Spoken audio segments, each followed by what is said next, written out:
Uhuru, and greetings, everyone. This is Lisa Davis with the Black is Back Coalition for Social Justice, Peace, and Reparations. And before going any further, I have a message for the United States government. Hands off our chairman, Omali.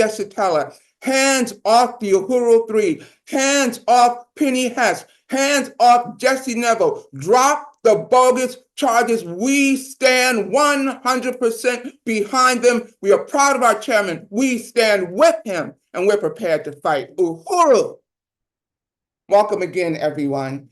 This is the 15th annual conference of the Black is Back Coalition, and we are just so happy and so proud to have everybody here.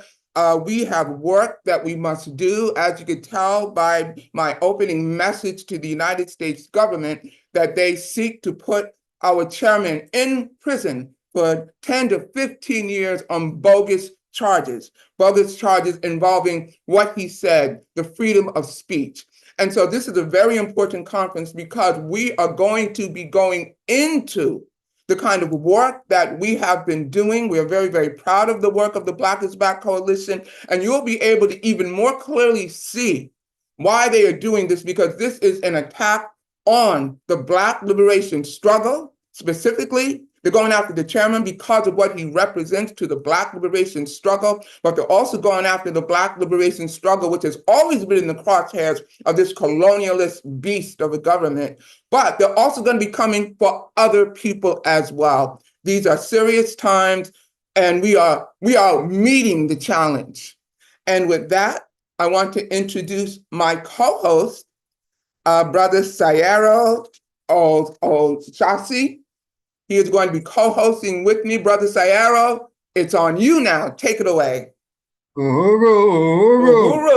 And we will win. We're winning. Because this bogus setup is seeming to be so flawed against the chairman and the Uhuru, two comrades, Phineas and Jesse Neville. But we're kicking butt. Yes. I'm Sayero Oshosi, a member of the steering committee. We want to open our program with the African Nation Fight song written by our secretary and member of the African People's Socialist Party, Elike Ngom. We lead with the fight song. That's what we do. Yes, yes. Let's kick some butt.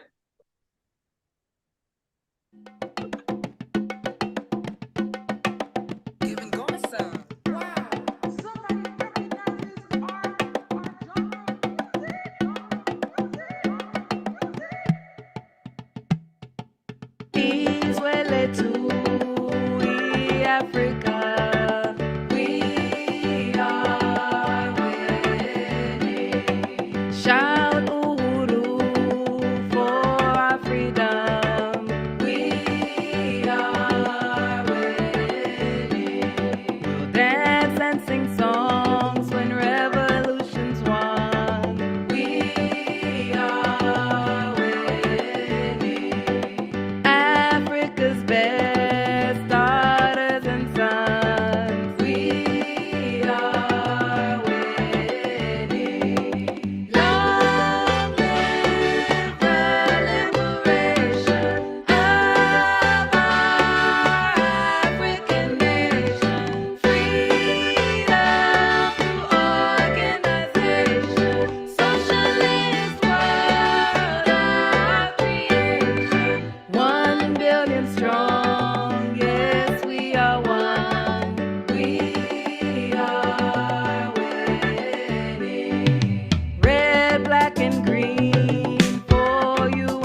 Uhuru.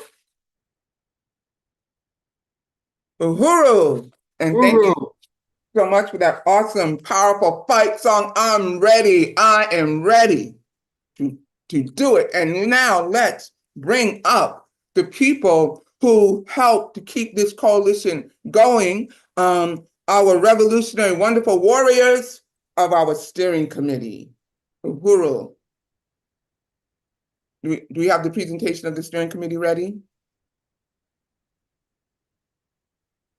Yes. Can you hear me? Yes. Okay. Omali Yesatella, our chairman. Well, yes. Oh, I'm trying to get it up on my screen. We go to the next slide. No, you got it. All right, this is Sister Elikia Ngoma with the one who wrote the African National Nation Fight song. Yes. Chairman Omali Yesatella, the chair of the Black is Back Coalition and also the chair of the African People's Socialist Party as well. Slide. Lisa Davis. Everybody recognizes this person, right? Vice chair, and I'm also the chair of the Healthcare Working Group. Sister Elikia Ngoma, the secretary. Sister Ikanga Mayeli, she makes everything run. She's the coordinator and just, we can't do anything without her. And we appreciate her greatly.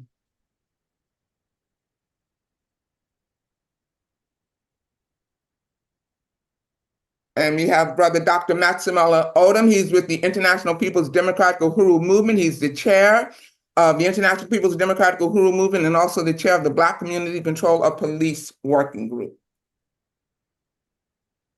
Sister Betty Davis, she's with the New Abolitionist Movement, and she is the chair of the Black Community Control of Education Working Group. Brother Ajamu Baraka with Black Alliance for Peace. Amanda Wallace, Operation Stop CPS. Melinda Parker Brown, CEO, Louisiana United International. Again, Betty Davis, New Abolitionist Movement, Chair, Education Working Group. Right. And we have Sister Melinda Parker Brown on the screen now. Brother Dawood Khalik, Chair of the Reparations Working Group. Reverend Edward Pinkney, Black Autonomy Network Community Organization known as BANCO. Comrade Jihad Abdul Mamet, Jericho Movement. Dr. Yes. Maximella Odom, President Impedum, Right. and we Chair have of Community Control of Police right. Group. And we have Sister Yejide Owen Miller. She's with the African National Women's Organization. We have Paul Pumphrey, Comrade Paul Pumphrey, Friends of the Congo. Right. Although Brother Life Malcolm right here is on screen. He's with Black People's Advancement and Defense Organization. Comrade Zaki Baruti, Yes. President General Universal African People's Organization. Zaki Baruti. The Joko Collective, which consists of Tasha Thomas, Yusef Imhotep, and Jamila Feimster.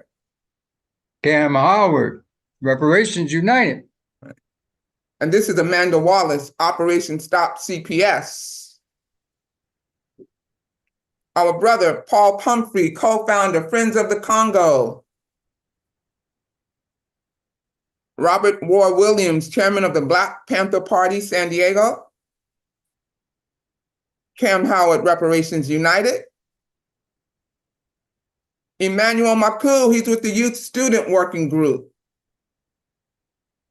Sayero Oshausi, Political Education Working Group. And in memoriam. We have Glenn Ford, founding member. Comrade Ralph Porter, Lynn Stewart Committee Chair. Right. Political Prisoner Working Group. Right. And we have Dr. Zena Crenshaw Logo of Louisiana United International.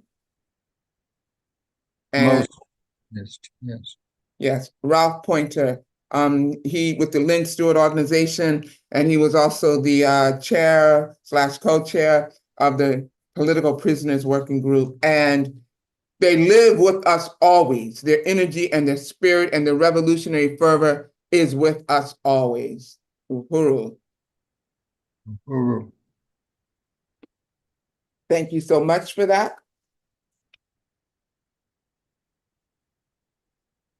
And now I want to talk about the resolution that this coalition passed condemning the actions of the United States government and making a vow to stand behind our chairman. Do we have that resolution available? Yes. This is located on the Black is Back Coalition's website. We are asking everybody to sign the resolution. If you could just slow down a little bit, I just want to read it for people. But we want everyone to sign the Black is Back resolution condemning the FBI attacks on the Uhuru movement. If you could move it up a little bit, yes. And we immediately put this out there, August 20th, 2022. The Black is Back Coalition for Social Justice, Peace, and Reparations stands in full solidarity with the African People's Socialist Party and the Uhuru movement in the wake of the July 29, 2022 terroristic raids by the Federal Bureau of Investigation on several offices and residences of the African People's Socialist Party and the Uhuru movement in Florida and Missouri.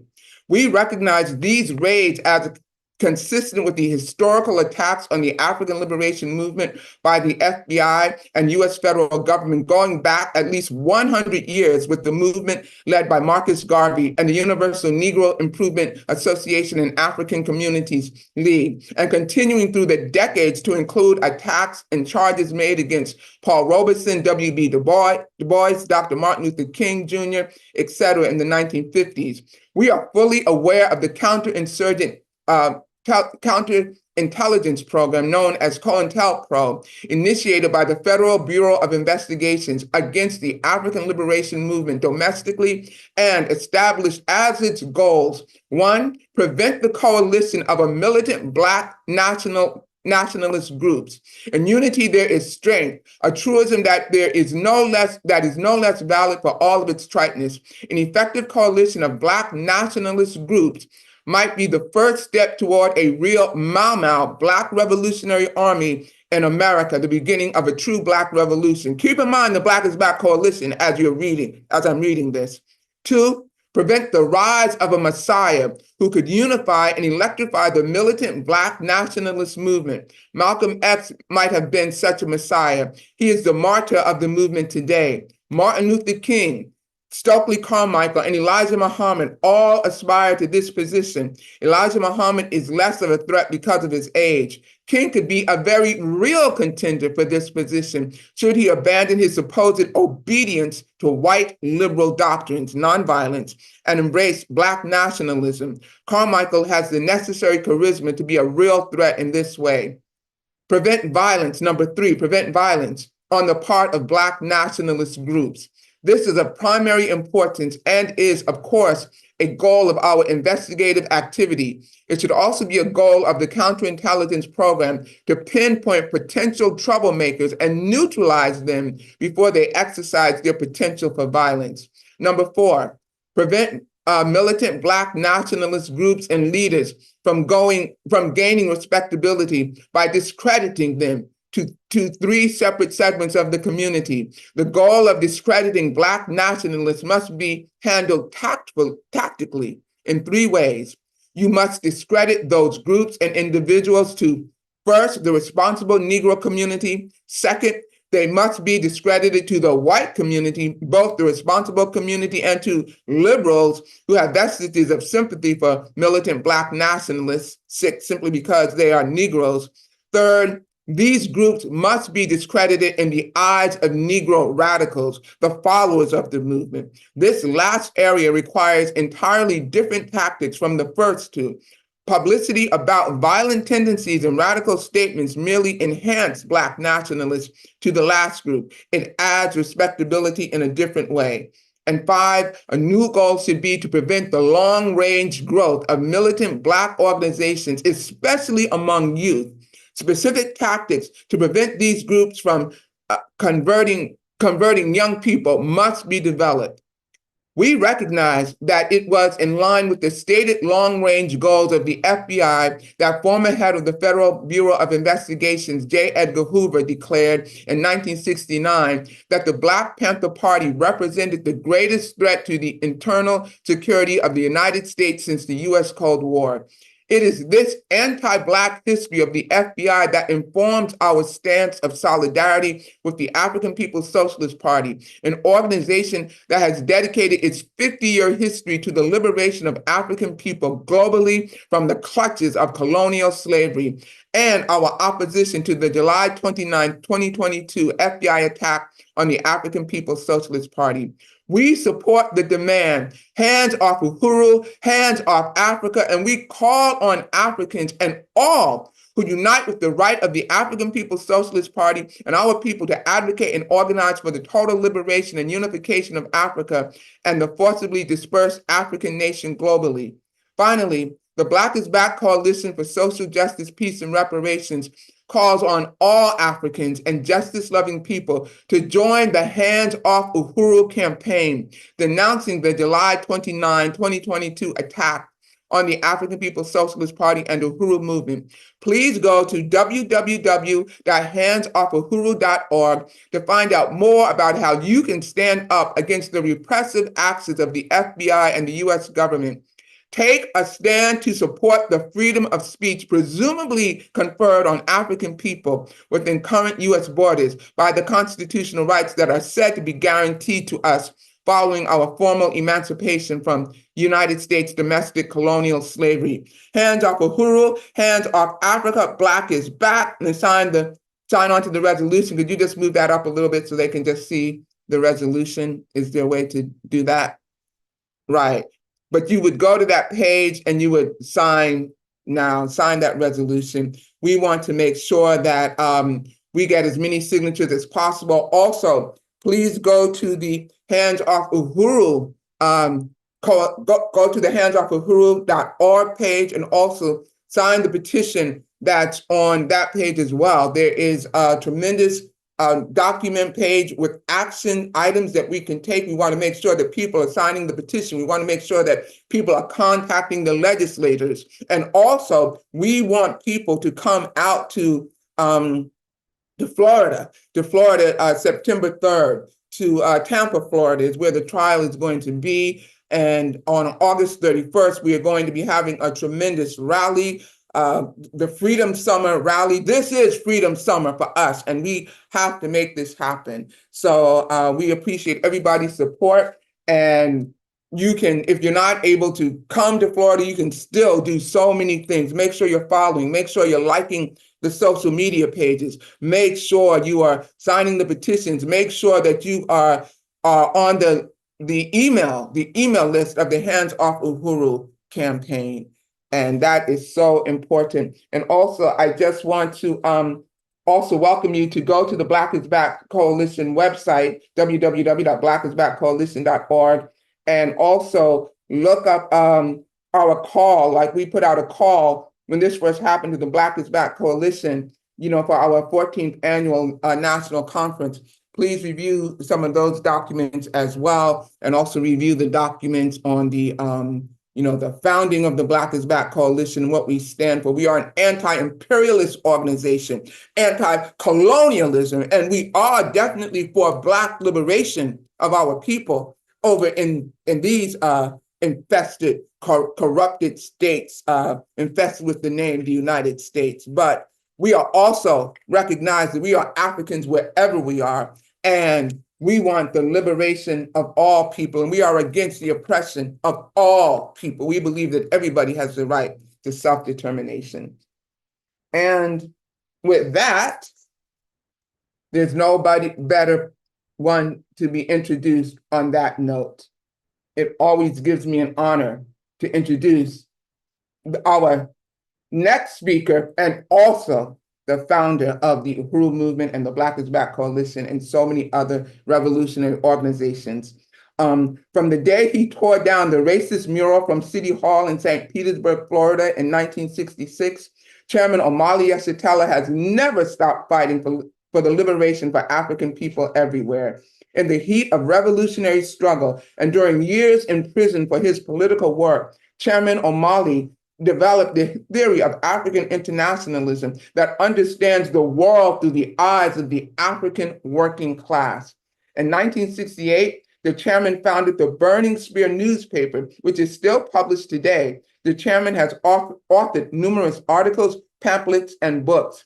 He has led countless campaigns in the name of the African working class, including the Community Control of Housing Initiative that won 22,000 votes in Oakland, California in 1984, and the campaign that freed Desi Woods, an African woman imprisoned for killing a white attempted rapist with his own gun. In 1996, the chairman mobilized the community fight back following the rebellion sparked by the police murder of 17-year-old Tyron Lewis in St. Petersburg, Florida. Chairman Omali Yeshitela made reparations a household word with the International Tribunal on Reparations for African People, which was held in Brooklyn, New York in 1982, finding that African people are owed $4.1 trillion for stolen labor in the United States alone. That was back in 1982. The number is higher now.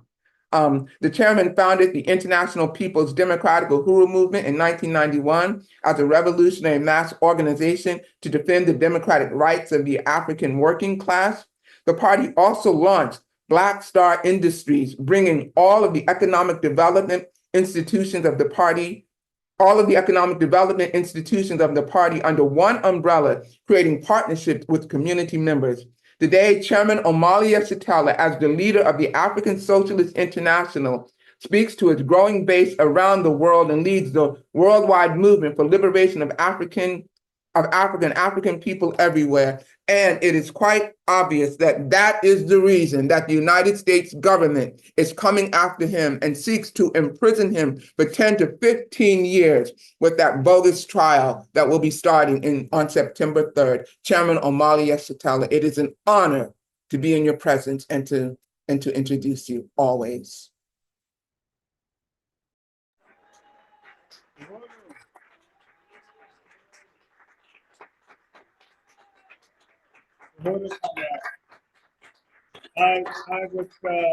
We're not hearing the audio as clearly as we should be.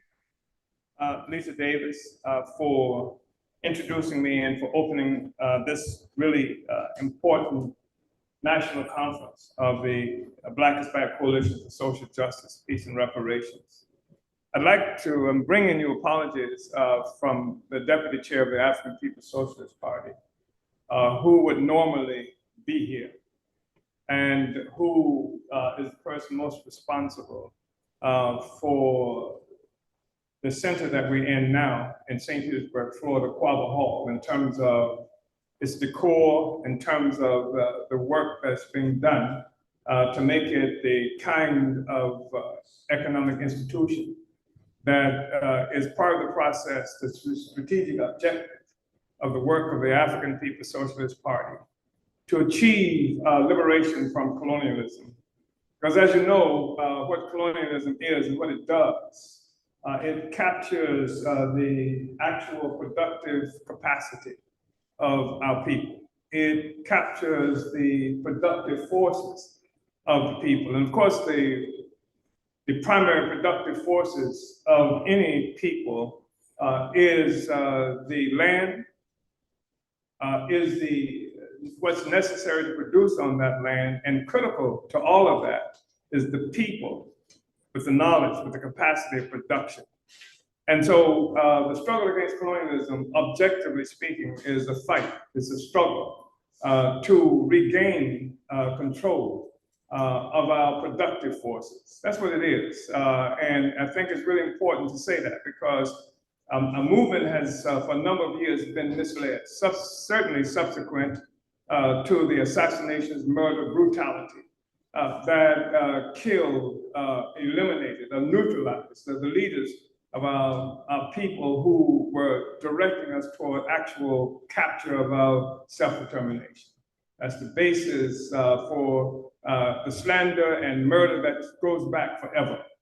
It included Marcus Garvey. It included the Honorable Elijah Muhammad and the movement that he created, Do for Self, self-determination, even the concept of the nation, even though it was spoken in religious terms in some ways, but it was not exactly religious about the Nation of Islam. A question of self-determination, a question of a people in control of his own future. That is what the United States government and all the colonial powers of the world were opposed to. And let's not make any mistake about it. It's not just the United States government. All the colonial powers united against Garvey.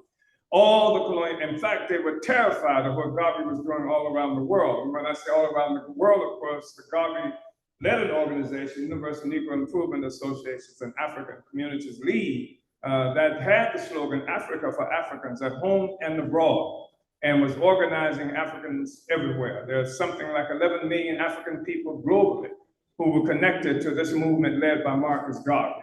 And this movement was not just some idealistic movement where we get engaged with the oppressors in some kind of debate of whether we were being treated badly or not. It was a movement that Garvey intentionally, and the Universal Negro Improvement Association, African Communities League, intentionally built so that we can have control of our own lives. It was a movement for self-government. It was a movement to take our freedom and our future from the hands of oppressors who had locked us in states of destitution and humiliation and treated as a norm that African people should exist with. So I just want to again express that, because this helps to explain the significance of the work that the deputy chair of our party has done. That is to say, the African People's Socialist Party has done in developing these programs for economic self-determination that's connected to the struggle, the political struggle, to take back our power over our own lives.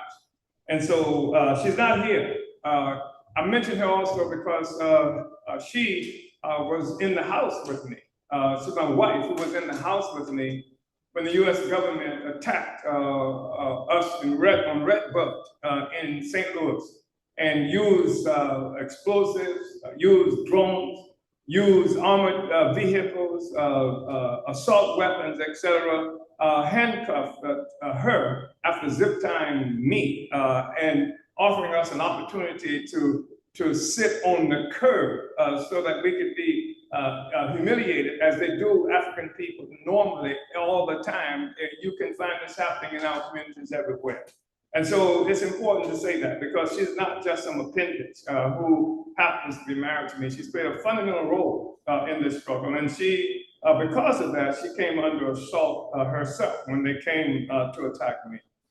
I want to also acknowledge the comrades who, particularly on the continent of Africa, who are part of this struggle that we're involved in. I say this struggle, I mean certainly under the leadership of the African Socialist Party, which internationally is characterized as the African Socialist International. We are everywhere.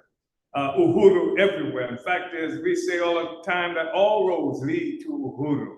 And of course, if you understand that Uhuru means freedom, then it's easy to understand why we would say all roads lead to Uhuru. And this is what the United States government on July 29th, when they attacked us, they tried to set up a roadblock so that the road to freedom would be derailed.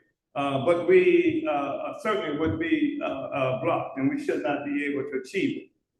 And I wanted to say that right now, I am physically in St. Petersburg, Florida, Quabbin Hall, in a building that came under attack on July 29th, 2022. A building that had all the doors knocked down by battering rams by the federal government. A building that saw our radio station that served the Uhuru movement taken off the air temporarily. A building where all the financial records were gone through, and where the archives lasting for 40 years or more, going back more than 40 years, were rifled, and things taken from it. This is where we are now. And here in this building, I just want to acknowledge the presence of Comrade Akili Anai. Akili Anai, who is not a part of the exec committee of the Black is Back Coalition, but was at one time so-called unindicted co-conspirator. There were 4 of us, and that included Akili Anai. And in this indictment, it's really important for us to understand this with this coalition and what we do.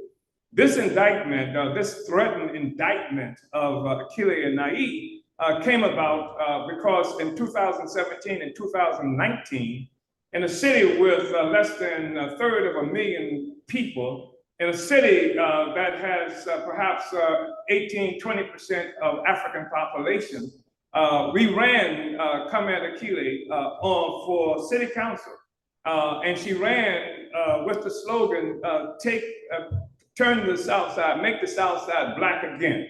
It was an anti-gentrification slogan. It was a recognition of what was happening to us as it's happening in Harlem, as it's happening in Washington, D.C., as it's happening all around the country, where African people are being pushed. You have this process of population removal that's going on with African people.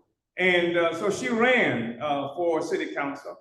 And it was an incredible race that saw Akili at the time, what was she, 20 years old or something like that, marching down the Central Avenue, which is the main downtown area of St. Petersburg, Florida, leading a demonstration of mostly white people through the business area, calling for unity through reparations. And so she, it has been determined that she was working for the Russians when she did this. And so that was the claim that was being made. That was the basis of her being an unindicted co-conspirator. That was the basis for the St. Petersburg Police Department working hand in glove with the FBI, along with many Negro leaders in the city of St. Petersburg with whom they had met prior to this attack. That was the basis of the St. Petersburg Police Department cordoning off the area where she lived, her home was, and going and knocking on, telling her that there's somebody was breaking into her car, that she needed to come outside and check it. I think they might have even called her on the phone to tell her that. And of course, when she got outside, FBI agents swarmed her from every place. And they initiated a process similar to what they did to us in St. Louis in terms of taking our cell phones, similar to what they did in St. Petersburg of taking all kinds of communication devices, electronic devices, etc., to neutralize her capacity to even communicate with people as they had done in St. Louis. I want to just welcome Comrade Akili Anai and really appreciate your presence here. I want to also acknowledge the presence here of Comrade Penny Hess. Penny Hess is the chairwoman of the African People's Solidarity Committee. She has been an African internationalist, someone who is associated with the struggle for African liberation, having recognized some time ago that the rights and freedoms of all the peoples here in this country and most of the world rest upon the backs of African people who were driven into colonial domination. And the fact is that the freedom of everybody, nobody's going to be free until African people are capable of standing up and taking back our own liberation. And so she is somebody who is able to understand that standing in solidarity and unity with the African Revolution was not charity work, it was self-defense. And so that is what she has been participating in since 1976, I think it was. She attended the first meeting to create the African People's Solidarity Committee that was held right here in St. Petersburg, Florida, in 1976, 4 years after the founding of the African People's Socialist Party, which was also founded right here in St. Petersburg, Florida, where I'm standing today. So I want to acknowledge the presence of Comrade Penny Hess, who is here. She is one of the Uhuru Three. She is one of the persons who is on trial for 15-year possible prison sentence. Today, we're standing in solidarity with the struggle of African people, recognizing that there's not going to be any freedom for white people or anybody else as long as the imperial powers are capable of keeping African people on our knees and what have you. So solidarity, want to recognize Comment Penny Hess for being here.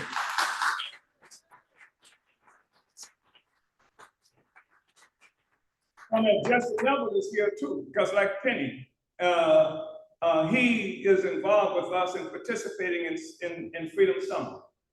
And this conference is happening within the context of Freedom Summer.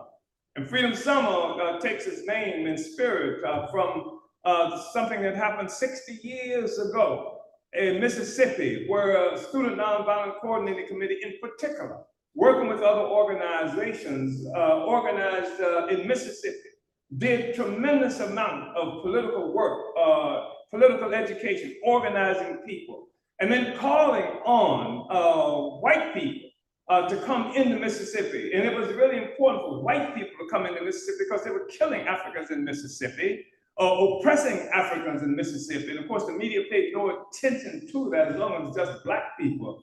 And then when the white people came and participated in that, that meant sometimes it was the sons and daughters of people who themselves were quite influential and sometimes very rich white people who didn't know how to relate to this oppression until SNCC made that possible. And they came into Mississippi in 1964. And on the first day of the summer project, two of those white people were among the three. We might call them the Mississippi Freedom Summer 3. And those people were Schwerner, Goodman, and Cheney. And Schwerner and Goodman were white people. And Cheney was an African. And they disappeared on the first day, and we were to learn that they had been murdered in the process of searching for them, trying to locate where they were. Rivers and creeks were gone through, and people trying to find them. They dug up something like 8 bodies that they were not even looking for, who had been murdered by an arm of the United States government or those who were associated with that there in Mississippi. So you had the Mississippi Summer Project 3, who were killed on the first day, and Justin Neville is here as a part of the Freedom Summer 3. This time it's the Freedom Summer dealing with this outrageous, slanderous, vicious assault that's being made on the freedom of Black people, and they're doing it in the name of coming at some people who they've identified as Russian agents, that somehow I am supposed to be a Russian agent. I'm not who I was from the history, from that whole 83 years of life, struggling against the oppression and terror that Black people have faced forever. That I have never known a day in my life where Black people someplace on the planet Earth, most places on the planet Earth, were not being oppressed and humiliated as the norm. Like most of us, especially my age, but most of us grew up having to look around us and see everywhere we looked in the world, we saw people who looked like us. We're being oppressed, we're being murdered, and had imposed upon us a kind of ignorance by our colonizers, taking away our capacity, taking away our own knowledge, stealing our knowledge and using it against us, stealing our civilization development and using it against us. That's what colonialism does. It's a parasitic relationship. If you want to understand Elvis Presley, if you want to understand the Beatles, the Bugs, you are looking at this parasitic relationship that exists between Africans and the colonizers. That's always how, that's why there's an Aunt Jemima. That's why there was an Uncle Ben's rice, because parasitism, steal it from us, claim it as their own, and move forward with us. So just want to say it's really important that we have these comrades who are with us today in this meeting, present in this meeting. And as you know, this meeting is happening virtually as well. And I'm just happy that so many people who are part of our movement, in this instance, I'm talking about the movement associated with the Black Hispanic Coalition are here today personally in St. Petersburg, Florida, in Aquaba Hall, the place that was attacked by the against by the United States government an attempt to take black people out of the struggle and destroy the movement for our freedom. We're here today. This is the place that they attack. This is the place they attack in a fashion that was designed to try to terrorize people, to keep people away, but we're here. And we're here because, after all they've done, we're here as a consequence, in part, exist because of the murder of Malcolm X, because of the murder of Martin Luther King, because of the murder of all the people that we are talking about that were killed in the 60s. We are here. And we are here to say that all the efforts that they made before, they're taking the assassination, at least in terms of character assassination of Marcus Garvey, the fact that they locked him up for building steamship lines for black people that would negate the colonial power so we can trade among ourselves. They killed him because of Malcolm X, because of what he had done to try to carry forward with the philosophy and organizational efforts initiated by Marcus Garvey. They killed Martin Luther King because he had begun to represent an independent political polity of consistently resisting and mobilizing opposition to how the United States government was treating Africans and others here in this country and what it was doing around the world. And yet here we are. And what it means, of course, is a statement of who we are. And by that I mean, after all of that, black is back. Black is back. And so I wanted to recognize in this room, very heroic forces. People have been involved in struggle for so many years in practical struggle, not just some philosophical abstract debates and stuff about white power is bad or white people are bad and black power is good and white people are good, etc. But actual concrete struggle. Because as has been said before, Karl Marx made the statement that philosophers have explained the world in certain ways, but the point is to change it. And I'm in a room with, and I'm participating in an organization in terms of Black Coalition of people who are involved in changing the world. And the threat that we represent for changing the world is something that Comrade Vice Chair Lisa Davis mentioned when she went through the goals of the COINTEL, the counterintelligence program, to destroy us. That is to prevent the coalition of militant black nationalist organizations. That's what they said they wanted to do. Prevent the coalition of militant black organizations. That's why they killed King. They killed other people here in this country and what have you. They slandered us, did everything they could, and they were clear about that. You have to destroy also anything like respectability. The three distinct groups, they cannot become respectable. Black power cannot become respectable. Self-determination cannot become respectable. It can't be something that people recognize as legitimate. So you do everything to discredit it all the time, and that's what they're doing. So how much more can they discredit somebody when they said that the Russian is the boogeyman that you had to hide under your desk when I was a child because the Russians was going to drop the atomic bomb? Of course, we know the only atomic bombs that were dropped on anybody human was by the United States government in Hiroshima and Nagasaki, where they killed more than 100,000 people, right? But the Russians was the boogeyman. And people are still hiding under their desks in some instances frightened by the Russians. And so now you've got a double boogeyman. You've got the black man who's hiding in the alley waiting to harm your grandmother or climb in your window to rape your daughter. And then you've got the Russians.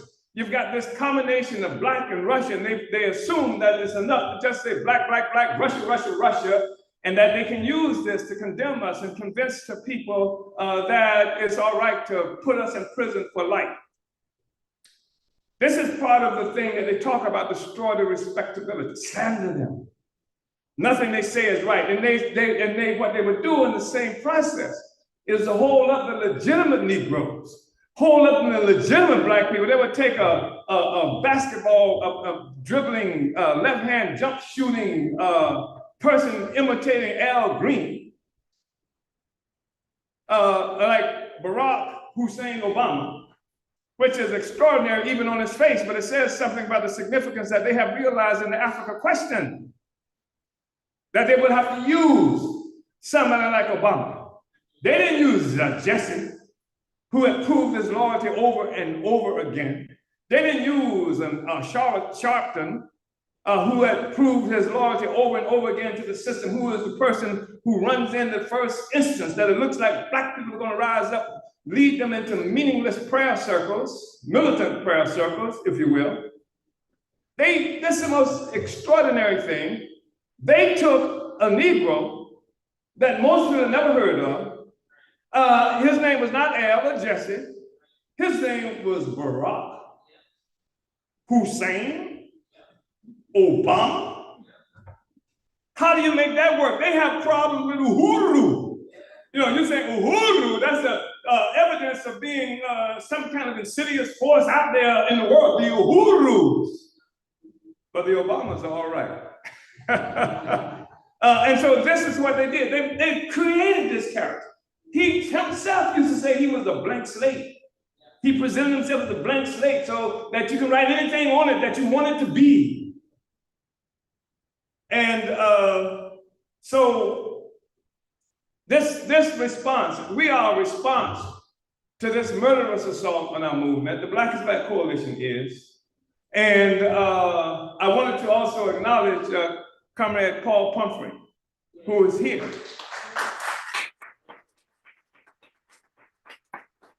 Paul Pumphrey, who has been working for ages around the extraction, theft of value and resources from Africa, and particularly Congo.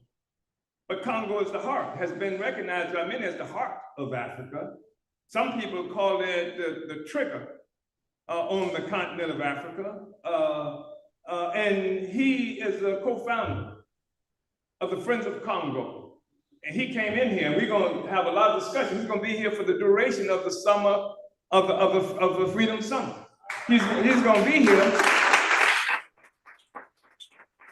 He's going to be here because Freedom Summer is not only going to be represented by this event, this conference that we're having today, but we're going to do political education throughout all the time, every day. It's already begun. We are knocking on doors. We are passing out literature. We are doing phone calls on a daily basis right here in St. Petersburg, Florida, to organize the people here, because we're right across the street from Tampa, right across the bridge from Tampa, where the federal trial is going to be held.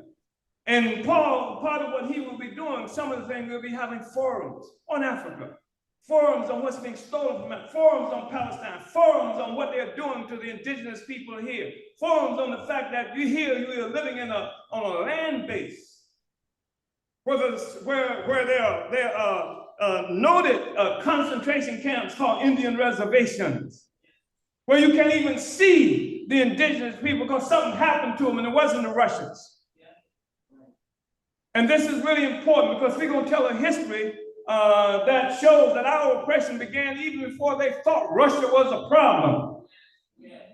That most of the world and Africa cut its teeth on having to fight against colonial domination of white power. And that even the Russian Revolution was something that emerged at a time in history where the masses of people were fighting against white power, and the Russian Revolution refused to participate in this world war to redivide the world among the colonial white powers, which is the basis of Ukraine, by which I mean this is when all the colonial powers, including Japan and the United States in 1918, after the 1917 revolution, invaded Russia.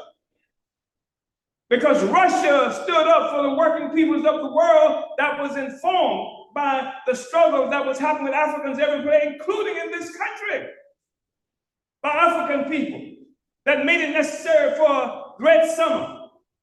1917, 1919 had this whole process of mobs of white people with the government. 1921, they dropped the bomb on Tulsa, Oklahoma, because in Tulsa, Oklahoma, we were moving toward control of our own affairs, negating the power of the colonizers, which cannot be tolerated.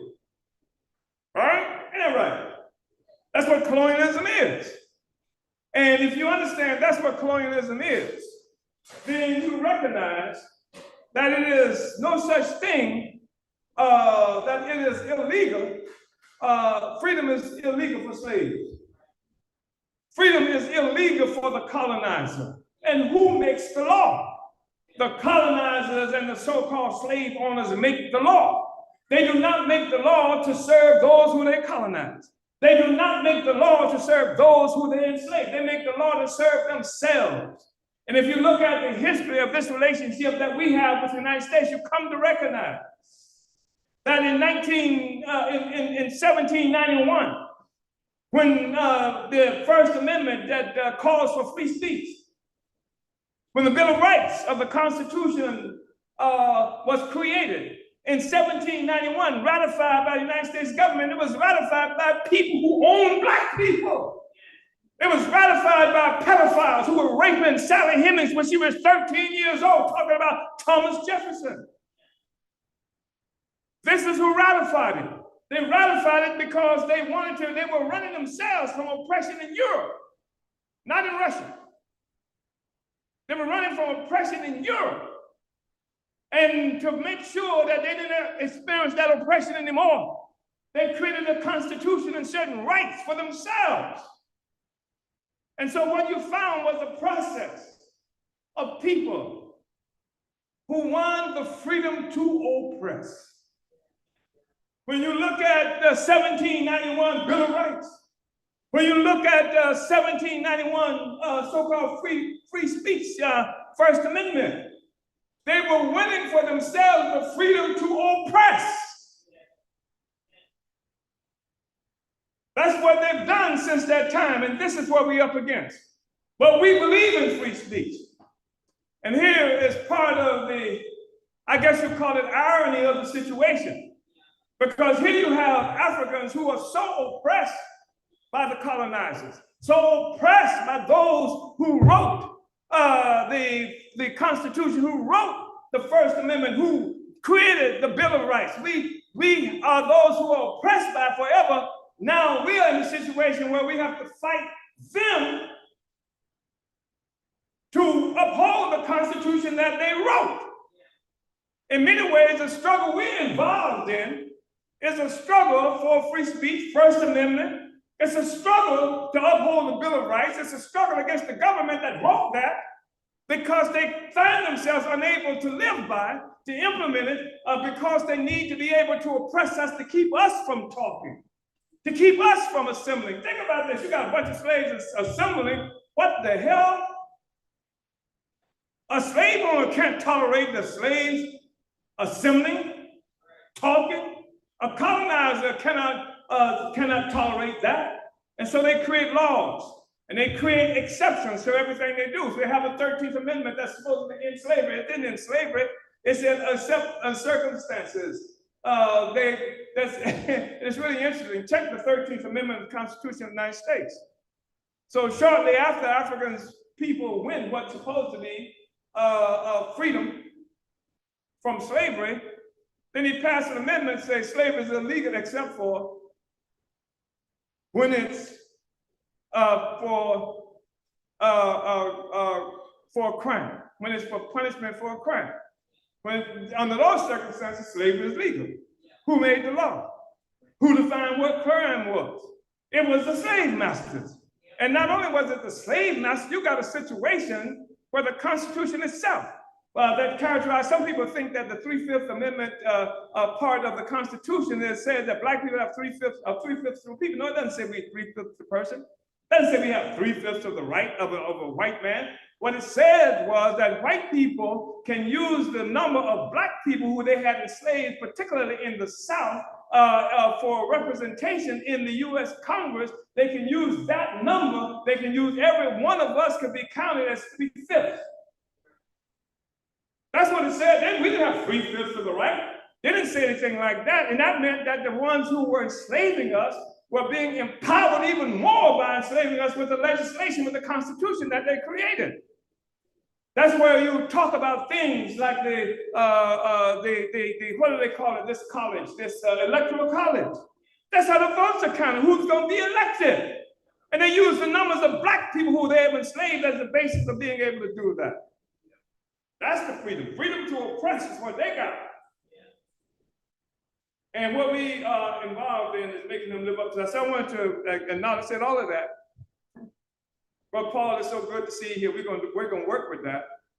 And your presence here is also gonna help to explain why, for the first time in the 246-year history of the Marine Corps, they gave an African a 4-star, made an African a 4-star general. And what did they do with him? They put him in charge of controlling Africans on the continent of Africa. He's over Africa. For the first time, most significant, they got this I don't think it's the first time they got an African general and put him over the Department of what they call it, Defense, Lord Austin.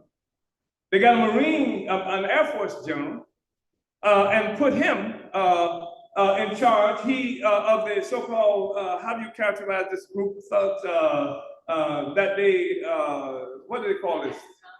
No. That's the other guy from Africa. But the chief of staff, he is the head of the chief of staff. He's over all of the military forces. A black man, black face over the entire military apparatus in this country. That's what we're looking at. Africa is central to everything that they are doing. And we are part of Africa because the attack on Africa, what it did, among other things, was to bring us here, of course, but with us, they brought Africa.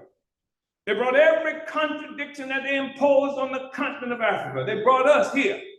And we are living evidence of the crime that's been committed against Africa. It's a crime against Africa. My presence here is an attack on Africa. But it's also something, a huge error they made that's bigger than anything that Karl Marx or anybody could have ever thought would happen. Because this is the destruction of imperialism. Because they brought the African contradiction here with them. They brought Africans here. And with us Africans, they brought Africa. Africa is Haiti. Africa is Jamaica. Africa is Belize. Africa is Honduras. Africa is Cuba.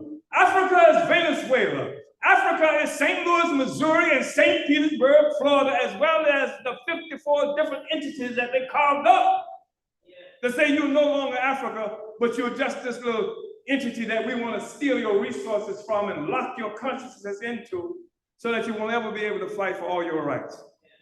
So Paul is going to be part of this discussion we'll be having. We have that discussion. I've anticipated, I think, that a part of the agenda, haven't I? But I wanted to really appreciate Paul being here. And I want to also think it's important quickly to say that it is significant. I didn't mention Amanda Carlozzi, who was in that house with Jesse.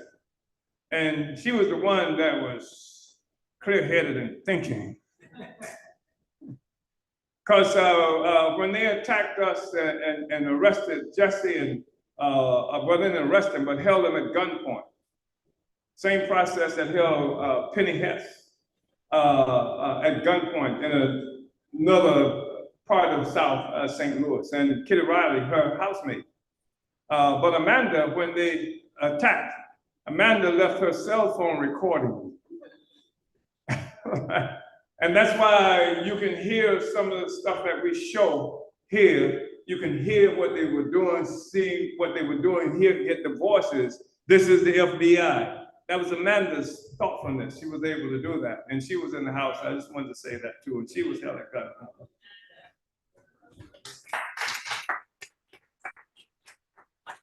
And of course, a real, well, I can't say anything without mentioning Kabula. Kabula from Chicago, and Kabula has just been such a formidable force. First time I met Kabula, I was doing reparations work. I'm saying this because the United States government charges us with being criminals because of what we do around reparations. I don't even remember what year that was, but it was a conference that was held in Chicago, Illinois.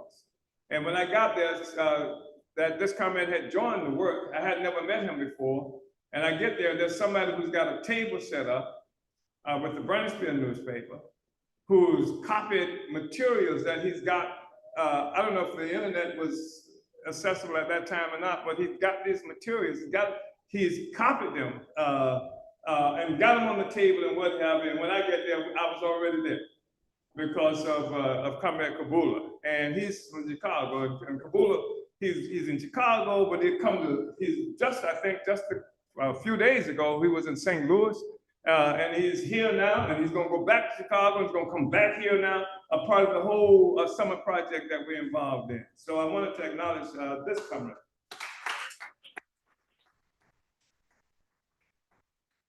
And we have this extraordinary comrade who, in many ways, is our secret weapon and constitute a part of the reproduction of the process that we're involved in terms of making this revolutionary struggle. And that is Emmanuel, who has assumed the responsibility of leading the youth and the student wing, working group of our coalition. So we just keep building and keep growing. And Emmanuel himself is just he's just stopped being a student of sorts and in one arena and joined another arena as a student, but he's also a teacher. He's leading, and so I just wanted to really recognize and appreciate this comrade, and then I have to recognize and appreciate Comrade King Mayele, who works out of my office and who, as was said by Vice Chair Lisa, has been the linchpin of much of what it is that we do within this coalition. There are a lot of veterans in this room where I am now. There are a lot of veterans involved in this. I mentioned the fact that we're a movement of people. Some of us had never met each other before. I didn't have to have met Comrade Bette Davis of the abolitionist movement. She's been in the grind.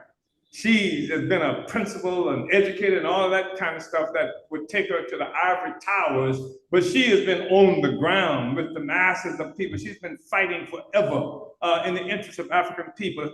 Comrade Zaki Baruti, who opened the door to us in some ways when we went first into St. Louis, Missouri, after the murder, the resistance of the people on Canfield Drive, when they murdered Mike Brown there and left him rotting in the sun and the more than 100-degree plus asphalt weather for more than 4 hours. And Zaki has been on the scene, been there, one of the first people to come out when this attack happened to us. So I do think it's necessary to acknowledge Comrade Zaki. And then, we've just got so many other comrades who are in the mix. And I mentioned Zaki because he again is not some ivory towered philosophical guy, who's got the best kind of highest number of views on social media. He has been actively involved in work on the ground, St. Louis and what have you. And so I wanted to acknowledge him. And there's so many others I could do the same thing for. And we will do this as we move in this project, this process forward on today and tomorrow. So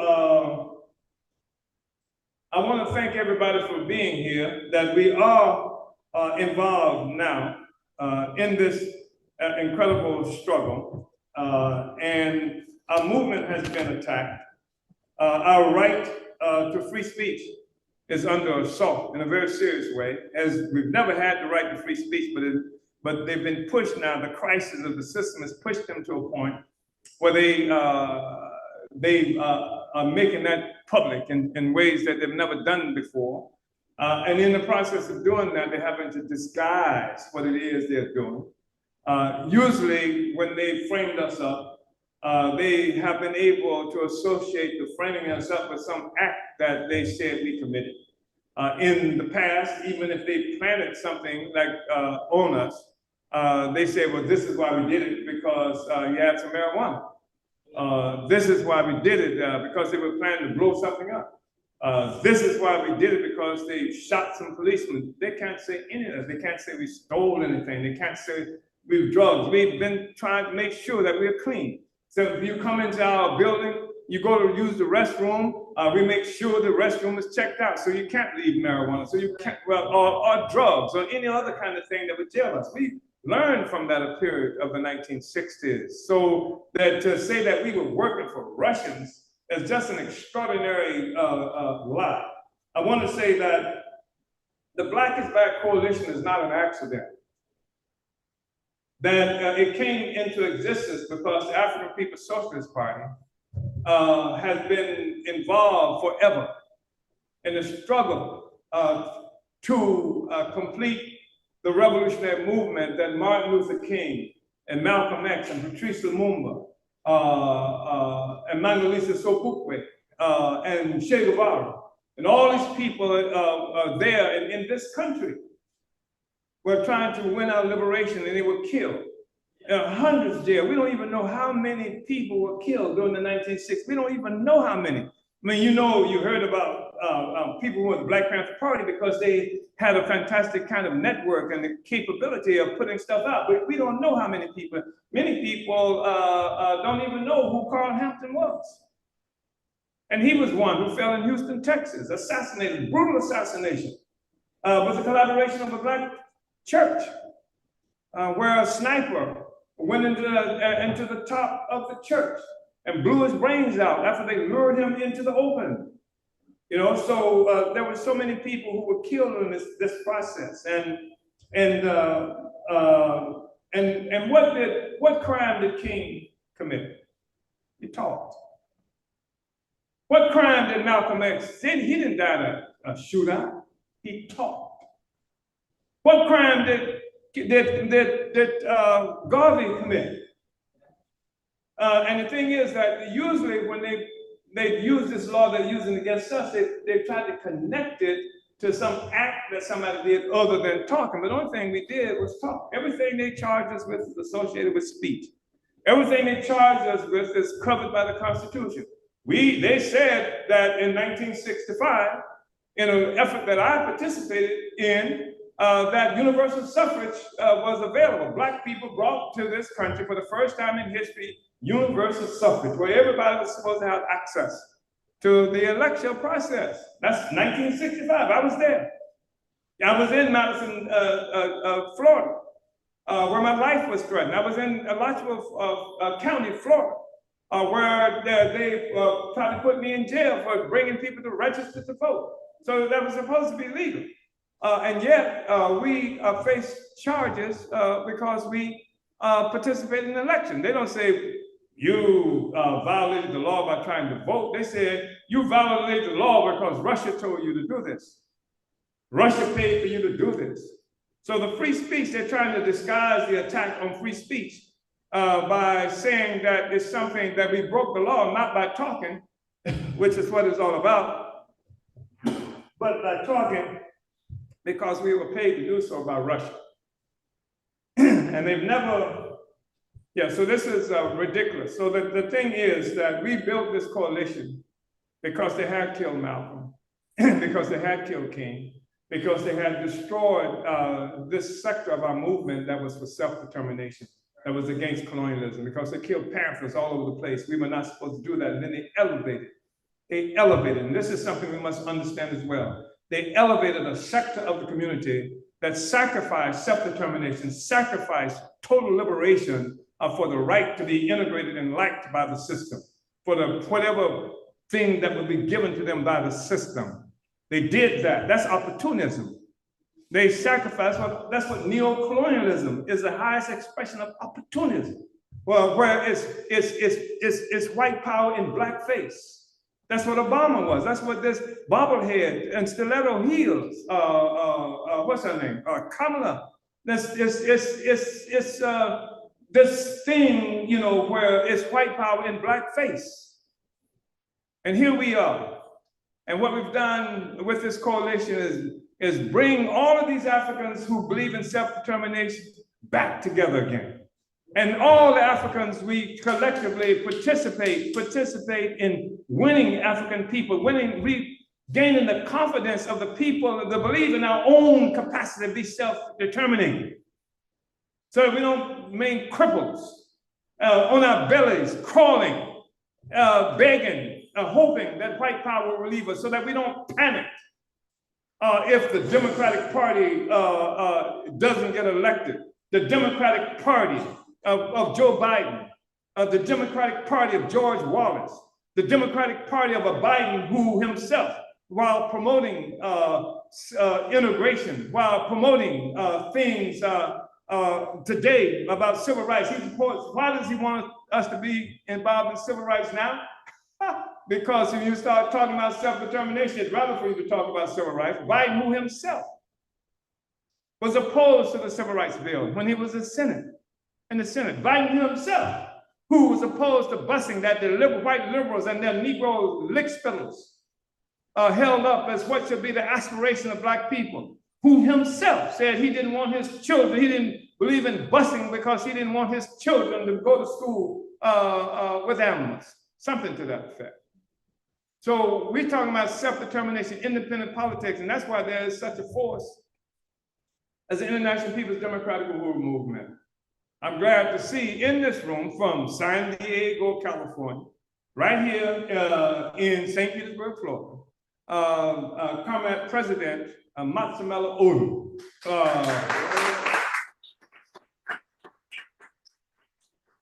Who also represents our movement in various places in Africa. And then, of course, I'm just going to say this and shut up. All these comrades on the continent of Africa who are part of the African Socialist International. I really, really appreciate your presence. I appreciate the presence here of Comrade Luigi Kinshasa, born in Congo, chased out of Congo in many ways by the terror that was imposed on our people there when they murdered Patrice Lumumba. But even before murdering Patrice Lumumba, we have to remember Belgium controlled this territory at gunpoint, a territory that was 80 times larger than Belgium itself. And so we have all of these forces here, and I'm highly appreciative. And you can see, just based on this, and the kind of work that we've been doing all along, what the United States government was really attacking, has really attacked. And what it's done is energize our movement. It's given our movement attention to people who, many instances, didn't even know we were here. It's allowed us to assume the leadership of the whole noble fight for free speech, freedom of assembly. And it's something that crosses all kinds of ideological and political and ideological spectrum. So people who are called right-wingers, et cetera, in this country, Tucker Carlson and others, Greenwald. I don't know what Greenwald is supposed to be, a libertarian or something to that fact. You know, they say that they are struggling, uniting with us against what's happening to us. And Tucker Carlson, by the way, was sitting next to Donald Trump during the convention of the Republican Party. Because some people are smart enough to know that an attack on free speech is an attack on free speech. An attack on the First Amendment is not just an attack on me. The First Amendment attack is an attack on the people for whom it was written, not me. And I'm just an instrument that they would use to attack the rights of everybody. And I'm the instrument that we'll use, that's being used to liberate every damn body. Black is back. Black is back. Uhuru. Uhuru, Chairman, thank you so very much for that powerful presentation. We're going to get ready to have a discussion that will involve the steering committee members of the Black is Back Coalition. But first, I want to just show a brief, like 5-minute summation, sort of just a snapshot of some of the work that the Black is Back Coalition has done, although I was supposed to show that before I introduced the chairman, but now it's still a great time to show it, especially as the chairman was talking about all the connections on the continent, because we can see it. We can see it visibly right here. So I'm just going to take a few moments and share this. It's just a brief snapshot of some of the work that we've been doing, but please pay attention to the influence of this coalition under the leadership of Omali Yeshitela Uhuru. Let me see if I can share the screen. I need access to share the screen? For some reason, this is where, all right, for some reason I'm not able to, I was able to share the screen, and for some reason right now, it seems to be stuck, but we're going to go into Q&A. I don't know why I can't share the screen. I was able to go into sharing it before. Okay, hold on a moment, please. Okay, maybe now I can do it. No, I don't know what's going on. Anyway, we're going to go to open it up to a discussion, and then I'll see if I can get my ability to be able to share the screen, because I think I have the access to it to do it. I don't know what's going on with my button. But we have a 35-minute discussion. So we can just open it up. Members of the steering committee, you can chime in. And if anybody has questions who's in the Zoom room, please put your questions in the Q&A section, because we want to hear from you as well. And again, we appreciate you being here. Chairman, I just want to start out, I'll just open it up and lead it myself. When you were talking about Barack Hussein Obama and how literally he was somebody that just seemed to be pulled from out of nowhere. They gave him the keynote speaker for the Democratic National Convention, I think like 4 years before he was actually elected. But I remember thinking at that time, because I know they wanted to build up AFRICOM on the continent. And I remember thinking at that time, what better way to build up AFRICOM on the continent than to have somebody whose father is from Kenya and who has the name Barack Hussein Obama. So I didn't know if people had something to add to that, but that was one of the reasons why I think that they wanted him at that time. And we certainly know that I think there are now military bases on almost every country in Africa, that I think Barack Obama had a lot to do with that happening. Uhuru. Oh, Brother Sayaro, people can just jump in. I see your hand. Uhuru, Comrade Chairman, very, very powerful historic truths about the assault on Africans and the breakage of movements. My question to you is, this whole assault on the African People's Socialist Party and the Uhuru movement is one to stop anything that we made progress in.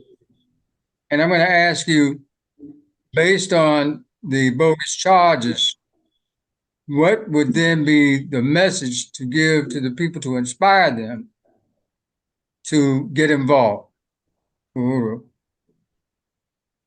Well, I think the most important message we say to the people. Excuse me a moment. Could people please in the room just remember to speak more into the mic, maybe make the mic a little higher and closer for people. We want to make sure we hear everything clearly. I don't understand what is happening now. Oh, you're having trouble hearing me?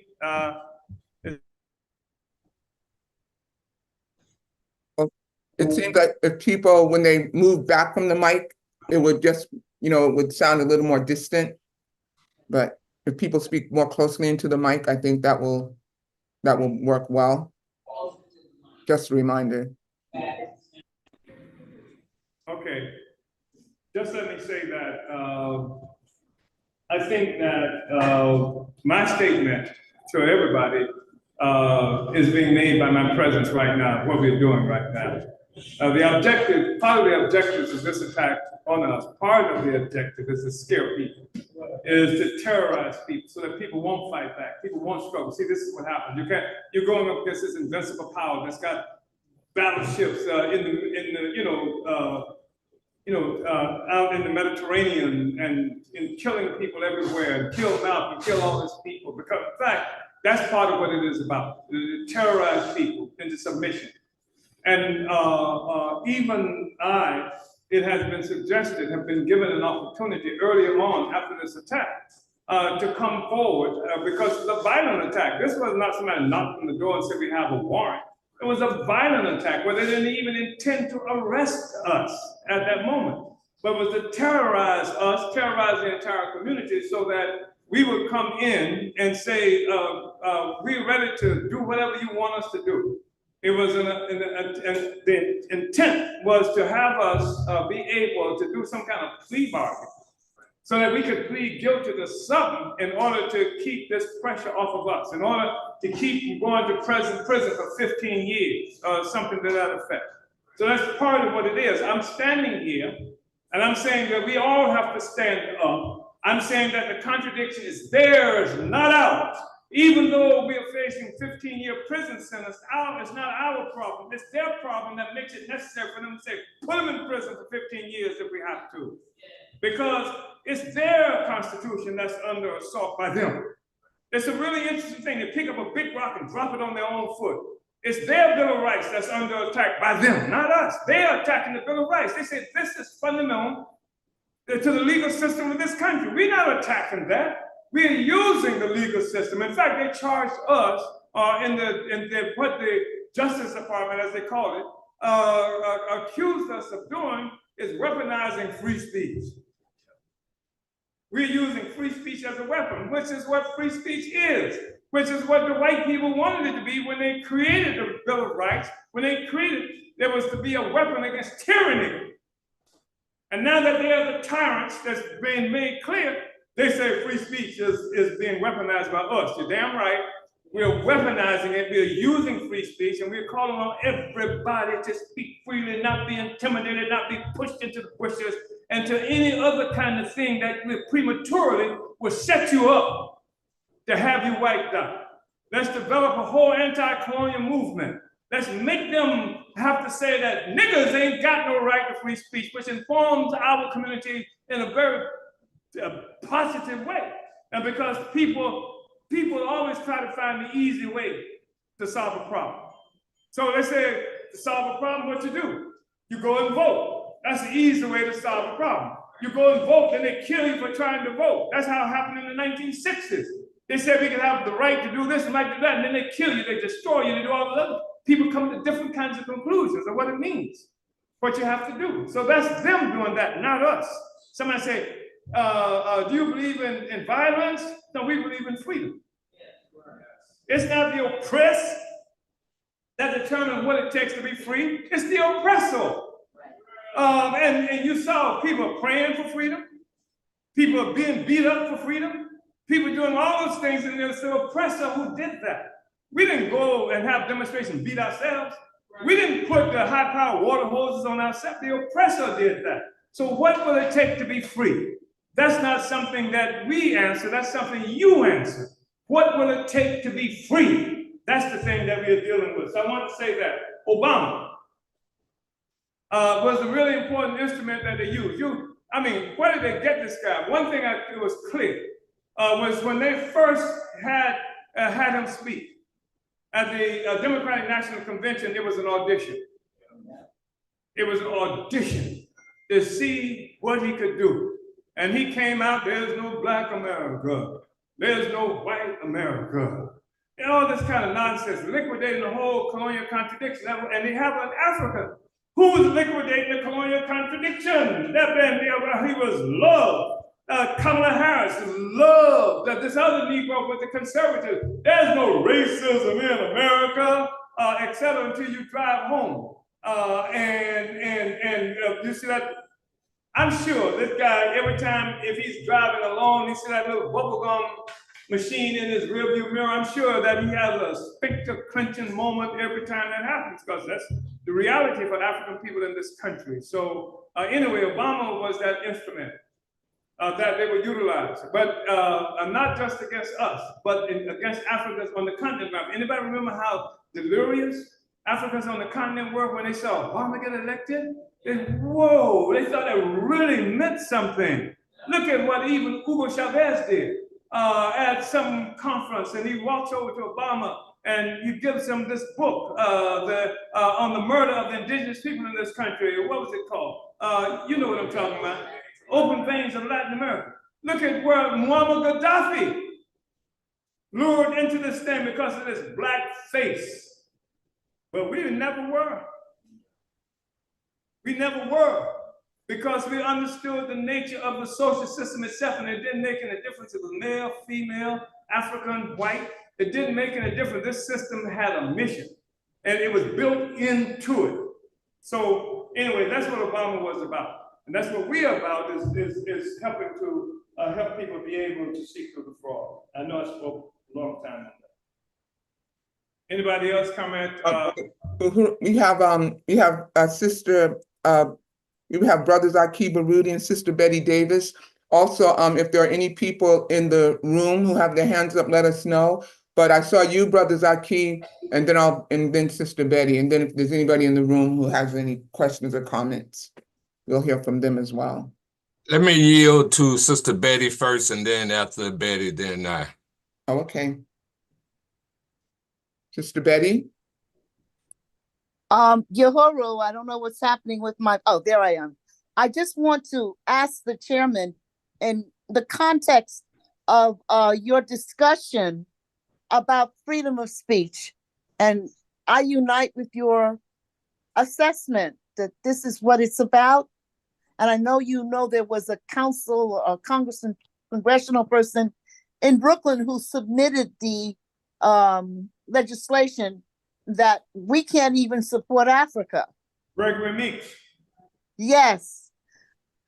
Do you consider that a dumbing down of our right not only to free speech, but to think analytically and critically? That's the first question.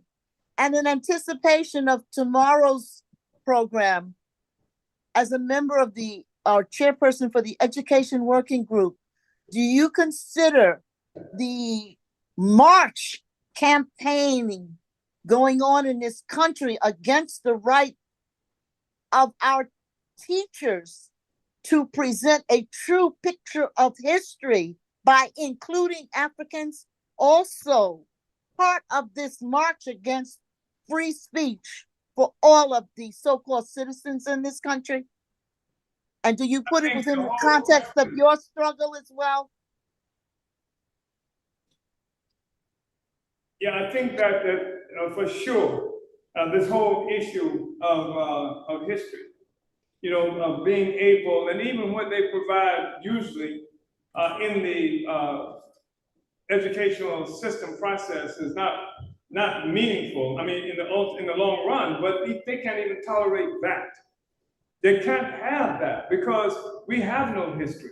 We are not viable, and to the extent that we have history, it negates what they say we are, who they say they are, who they say they are. Now, for example, if you have history, then you have to say that I was an African when they first captured me. How the hell did I become a Negro? How the hell did I become an African American? Because they can't handle that, because if I am an African, who the hell are they? That's the question that they have to be able to answer. And that relates to the whole thing about the indigenous people here. Who the hell are they? Who are these forces here who said somebody's illegal now? How the hell did that happen? Etc. These are questions that get asked. That's one of the reasons we were so driving this whole question of reparations. We want everybody to say reparations. We know some people were saying reparations because they wanted Cadillacs, they wanted to get this and that, but I don't care. Just say reparations. Just push the reparations demand, because when you say reparations, and this is something that we got involved in the time of Ronald Reagan. And Ronald Reagan had created an atmosphere saying that somehow we were welfare queens and we were living off white society, et cetera. And even so-called academics were writing treatises on this and of who we were, et cetera. But we say, if you say reparations, make it the driving issues. Win the African masses to the position of reparation. You don't win. Damn the court, damn winning a court to that, damn winning some legislature, win the masses to that. You win the masses to the position of reparations. Then that takes them off the defensive, morally, ideologically, politically. And if you raise that question, if we do reparations, then why? Then if you say, why we do reparations, and that's why it's necessary to close them history books. Necessary to keep us being able to talk about this relationship and this assault on history and the right to have access to history is happening all around this country right now. And that's the assault on us too, because they want to start history with 2015 or 14 or something like that, when they say Russians invented these issues of reparations and genocide and stuff that Black people are involved in. So they don't want us to be able to discuss this other stuff. That's the part of the court system right now is trying to lock up the history of the real history here so that we can't talk about it, so they can criminalize us. So yes, I wanted to say that. And then there was another part of this discussion about other than what people like DeSantis doing and making it impossible or difficult for people to have access to history. What was the other part of that discussion? The question that Sister Betty raised? Oh, yeah, Gregory Meeks. Gregory Meeks, his role is not to confuse Black people. His role is to give cover for white power to do what they're doing to us. So you got a Negro now who's saying that these Black people are criminals, that what they're doing is something that should be punished. And so when you have a Biden saying that, when you have Trump saying that, if Trump had said that, it's clear to the world that Trump is motivated a certain way. I mean, Trump talked about African countries and things like that and characterized them in very negative terms and what have you. But Meeks offers cover. Obama offers cover. You can attack. Well, Obama is his Justice Department added $1 million to the bounty for Assata Shakur. Obama's Justice Department did that, so they become cover. They say, attack the Black people, and you got an African saying it, and then our protestation is something that's more easily dismissed because the Black person said. And that's why they trap us into this whole concept of fighting against racism. It can't be racism because they got a Black president. Can't be racism because they're trying to get another Black president. Can't be racism because, after all, Bill Clinton was the first Black president. You know, so they play this whole racial game against us. We're talking about colonialism. We're fighting for national liberation, not some racial liberation, because you can't even get it. Racism, something that they concocted during the time of colonialism. So that's, I hope that's a quality response. Comment, Sister Betty. Now we have Brother Zaki Baruti. And you know something, I'm just going to also read this one other question that's in the thing. And then Brother Zaki, you can ask your question and maybe they can be dealt with together. But Brother Don Hammonds, he says, Uhuru, he's a strong supporter, by the way. He says, Uhuru, could Chairman speak to the extremely undemocratic way in which Kamala Harris secured the so-called Democratic Party nomination? How can the United States, an entity historically undemocratic in practice, gallivant across the globe for criminal exploits antithetical to human civilization, claim to champion democracy given its history and what can be observed in its sham elections even today? And Brother Zaki, if you want to ask your question. Let me, before that, I want to say, I met Sister Lisa Davis in 2012 or 2013 in Newark, New Jersey. And the coalition, this coalition, was having our conference in Newark. People like Amir Baraka was there, and a struggle initiated because our theme was Obama and the struggle against Black power, or something to that effect, the meaning of Obama in this election. And where we made a serious critique of what Obama was, what he represented, what he was doing, et cetera, at that conference. And I remember the criticism I made of Obama met some very serious opposition from at least one leader in that meeting. And they said, well, why don't you say something about the Republicans? You're just talking about the Democrats. And Sister Lisa stood up. In fact, she was a part of the organization of the leader who raised the question and said, because, not the leader, he didn't raise the question, but somebody else did. She said, because you don't have to say it about them, because it's the Black people are loyal to the Democratic Party. They're not part of the Republican Party. That's why we have to make this criticism. So that's when we first met her. And that's when she, first became a part of the steering committee as a consequence of that meeting. I was either 2012 or 2013. So I just wanted to acknowledge that comment. Uhuru, and thank you so very much. I always knew I wanted to be a part of this coalition when I found out that Glenn Ford and Omali Yeshitela were involved in it. Brother Zaki Baruti, your question now?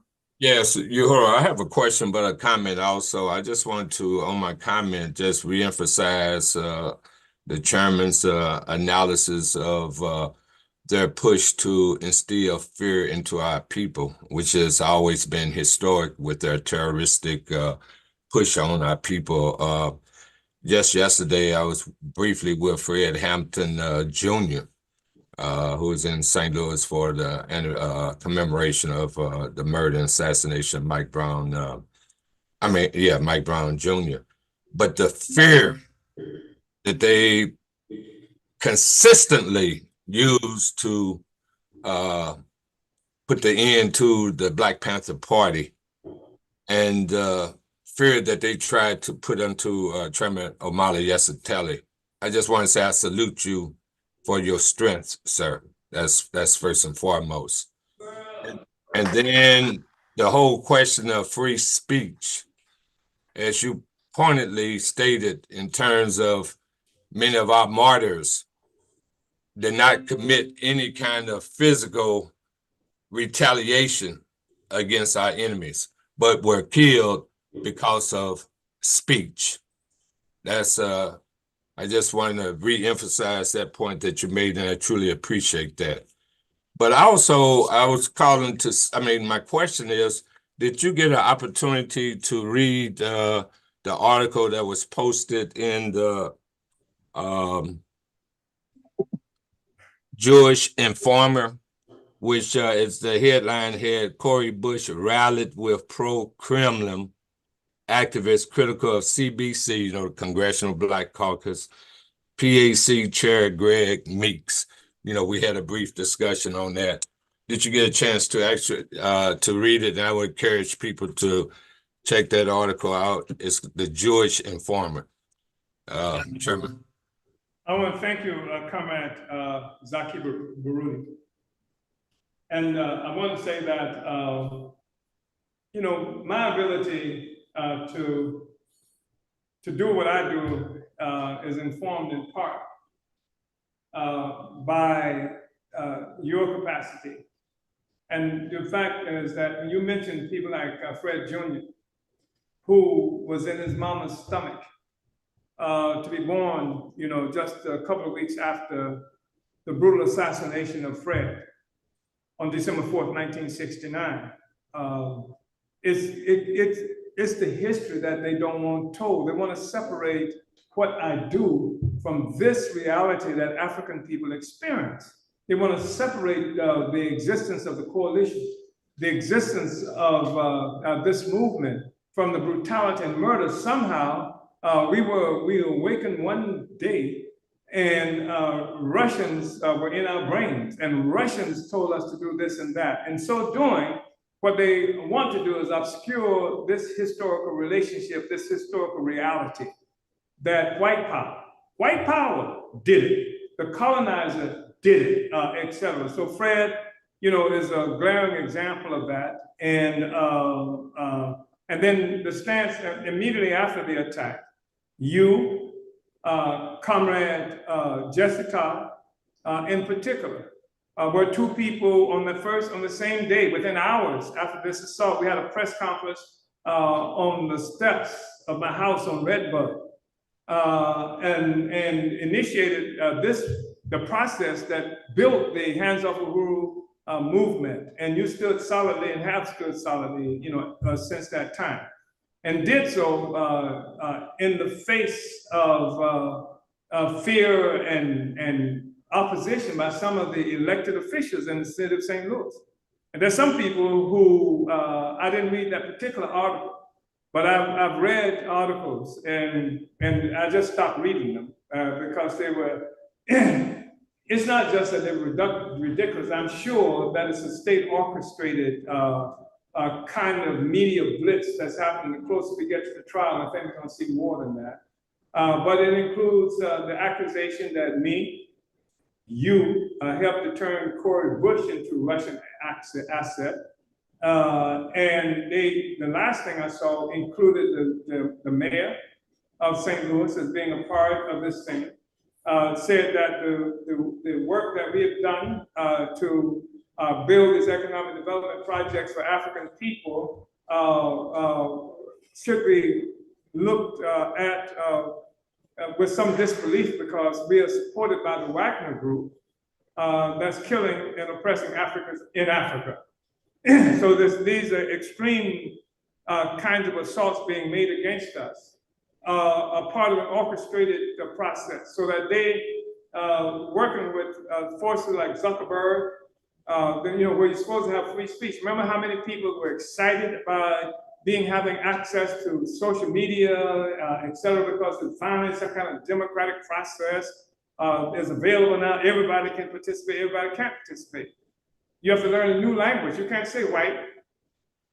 You can't say white people did this, and the Africans have to learn a new language, have to write a certain way, so that is it an algorithm that I'm talking about won't recognize the algorithm won't recognize, and other people might be able to recognize it. Free speech, that's the fundamental thing that they deny us, and Zuckerberg is part of it. So, and free speech. So we've seen the stuff that you talked about in the Jewish, whatever it was called. We've seen that happen. I think was it the Washington Post? I know Washington Post ran something that came from our lawyer, but we saw it from a paper, the Daily Mail out of London, England. So there's this media assault that's being made to contaminate the consciousness of people who might be a jury pool, and to help white people again believe it's all right to do what they're doing to us, because after all, we do work for Russia. In fact, they said one article said that I am a confirmed Russian asset. This is the kind of stuff they're writing, Comrade Zaki. Uhuru. Uhuru, thank you so much, Chairman. Do we have, also, did you get a chance, or anybody else get a chance to address the issue of Cop Mala that was asked by Brother Don Hammond, and how the Democratic Party just installed her? But is there anybody in the room there that wants to ask a question as well? I want to hear what Comrade Don said. What did you say he raised? He had said, hold on a moment. He had said, could you speak about the extremely undemocratic way in which Kamala Harris secured the so-called party nomination? And then how can the United States talk about that it's such a country about freedom and everything when it's disrespects all countries throughout the world? And that's really interesting. You're talking about Kamala. So they said that we were working for the Russians to interfere in the elections in this country. You want to talk about election interference? Exactly. Poor people who voted for what's the guy's name? Biden. Biden, right? You had all these poor people who voted for Biden. And once they saw Biden was incapable of handling the task of suppressing the struggles of everybody, carrying out the mission that he was, it's not just because he was old and feeble and people had to lead him on and off the stage. It's not just the problem that they were afraid he might start drooling at any moment. It was because he was just obviously incompetent at a critical moment in history. And where they had to do this job, and he was, the way he promoted the murder of Palestinians, which made people sick to their stomach. Even people who otherwise might not have been able to go against the Democratic Party, young people, Africans, and were sick to their stomach. And so Biden became untenable. So talk about election interference. They call these people the donor class. It's the bourgeoisie. It's the one who Biden and the final analysis and Kamala Harris and Donald Trump and the rest of them work for. And they took their money from Biden. They told Biden to quit. I read that they used Obama as an instrument to make this happen. They told Biden that he had to sit down. They took money from him so they wouldn't fund him anymore, and then they forced him out. Now here comes Kamala Harris, who Don, correctly recognized. Nobody's voted for her. She didn't win a single vote during the primaries. Not a single one. So they took Kamala Harris and then stuck her out, put her on a new wardrobe, including hip stuff and and stiletto heels. She had everything on except fishnets, stockings, and which helps to identify who you work for and what you work for. And they put her out there and said, okay, she is now the nominee. You're talking about election interference. You know, that's what we were looking at. Of course, it was an undemocratic act, but America has never really pursued democracy. And I want people to remember that when you talk about election interference, it's not something that was invented by the Russians. It was something that was invented by people who were bombing our churches in 1964 that killed our babies. It was something that's terrorized African people throughout this country, in particular Mississippi, that gave rise and birth to the notion of freedom song. That's where you see it. It was the attempt to overthrow Chavez because they didn't like it. It was an attempt to stifle and destroy Hamas when they won election. Hamas was won the election, no matter whatever anybody thinks of it, it won the election. And they believe in elections, they say, an electoral process, but they believe in it when it goes their way, when it carries out their mission. As long as it's not functioning the way of their mission, so that's what happened with what do you call her, Kamala? Yes, Kamala. She became the representative, the new head, I said bobblehead, the new head of the of the Democratic Party. They formalized that process behind closed doors in the dark, where all these honest people who thought that the only alternative was Trump or Biden or the Democrats or Republicans, they went behind their backs and they put her forward. And their objective in part was to win African people who were disgusted with the murder of Palestinians, who had come to recognize that the Democratic Party and Biden had done nothing for us. And it wasn't just to rescue the Democratic Party, it was to rescue the electoral process itself, because the electoral process had fallen into severe disrepute. Because if you look at the polls, they were saying that the majority of the people who supported Trump wish they had somebody else. Majority of the people who supported Biden wish there was somebody else. And the only difference was that there were more people who wish they had, who were with Trump, despite the fact they wish they had somebody else. There were more people on that side than with the Biden side. So what happens was Kamala Harris steps forward. She clearly can get on the stage and off without being led. She exudes some kind of energy. And this is really extraordinary. You're talking about real transformation from the person who just stand behind Biden with a bobblehead, you know, to this person who moves with energy and what have you. I don't know what kind of acting classes she may have gone through in this process. And so she is to give confidence. So that all the people, the objective, win Africans, win especially African women, who they credit all the time with being the backbone of the Democratic Party. You know, 20% of the African population in this country do not belong to the Uhuru movement, African People's Socialist Party, or to the UWAPO, United African People's Organization. They belong to the Democratic Party. And so to keep those people locked into that process, and then all those people who might be called independents, all those people who are Republicans who were kind of disgusted to some extent with Donald Trump, it revitalizes the objective, the whole electoral process that had fallen into severe disrepute. And so that's what Kamala Harris was about in part.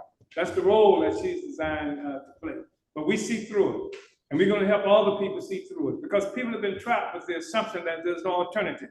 And that wasn't the case after the Summer Project of 1964. After the Summer Project in 1964, you got to remember, 1965, they killed Malcolm X. 1968, they killed Martin Luther King. 1969, they killed Fred Hampton. They making this major assault on the African liberation movement. And so that this is stuff that eliminated us from the electoral process on our own terms. We didn't have our own organization. We didn't have our own program we could believe in. The only program that was there for us was the Democratic Party It has double-crossed us all down the line, and it's made cynics out of African people who don't want to vote anymore, even though we are the ones who paved the way for anybody to be able to vote in this country, don't want to vote anymore because the only thing we have is the Democratic Party. But we, this coalition, and people who participate in this coalition constitute the alternative that they have tried to keep the people from recognizing existing.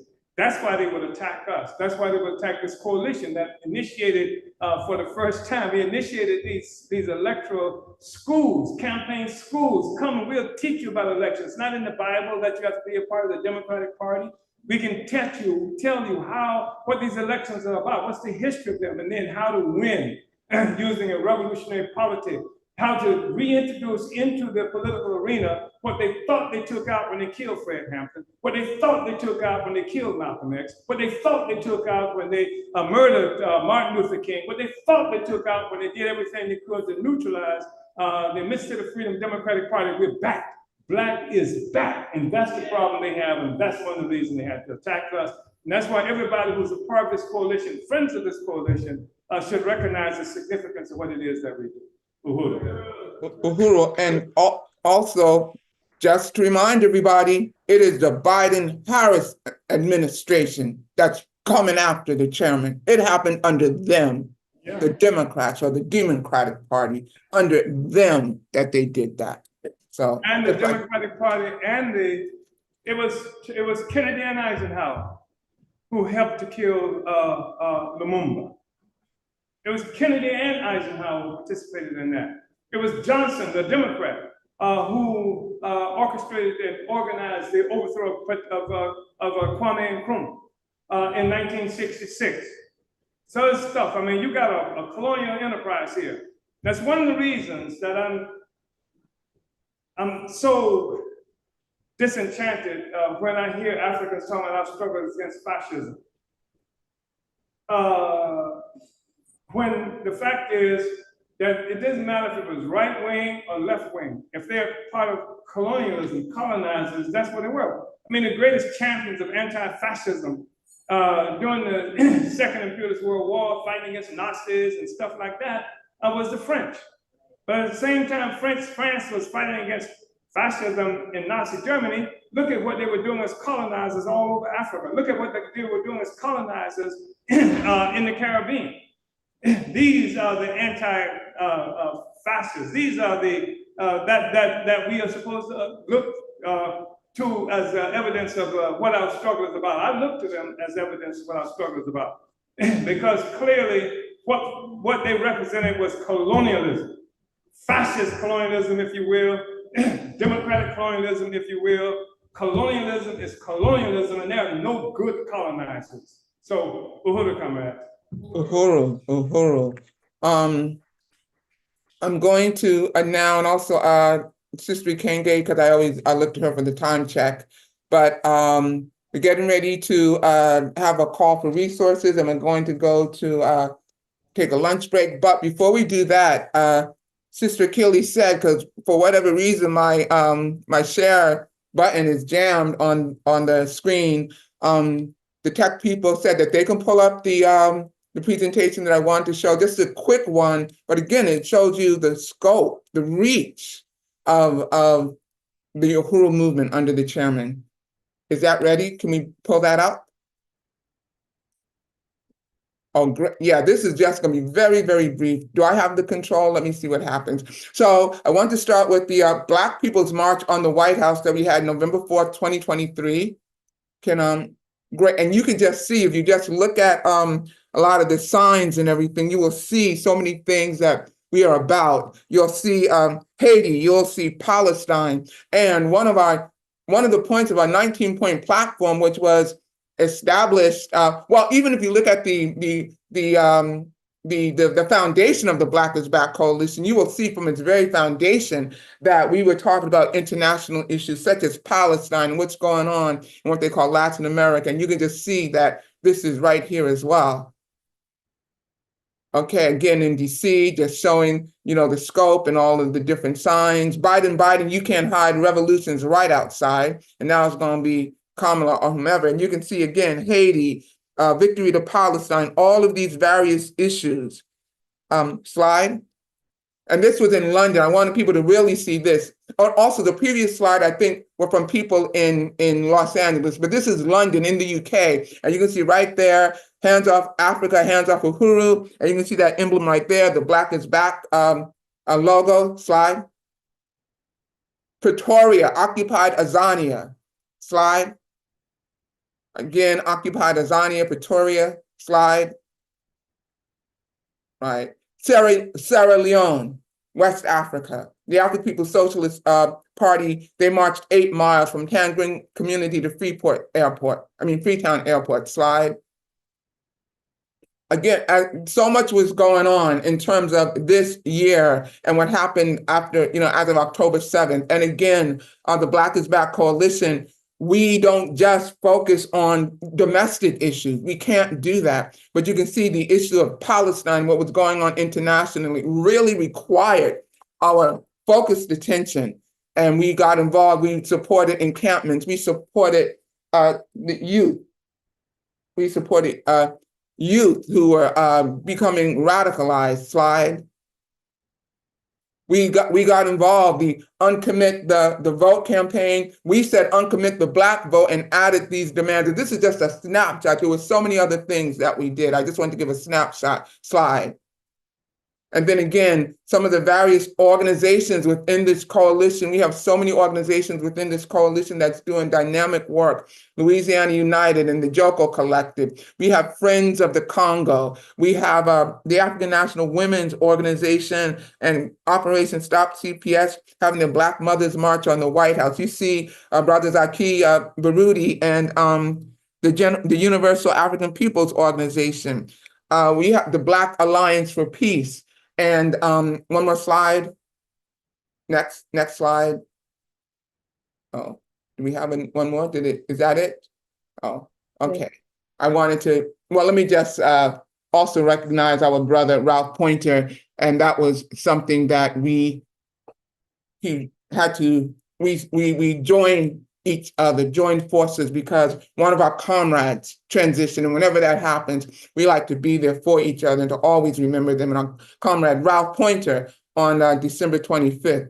And if he was going to do it any day, it would have been that day. And before he transitioned, he said, get out there and support Palestine. So I just wanted to just give a brief snapshot of some of the work of the coalition, but most importantly, its reach. And let me also just say this, because Mike Brown, I believe yesterday was the date that he was murdered about 10 years ago. And at that time, the Black is Back Coalition, we were having a conference in Philadelphia. It was like within the same week that happened to Mike Brown. When I heard about that happening to Mike Brown, I said, let me call the chairman, because maybe he might know somebody in that area. Let me call him. And I think when I called him, I think I was told that he was already in the St. Louis area. And I was like, okay, that's fast.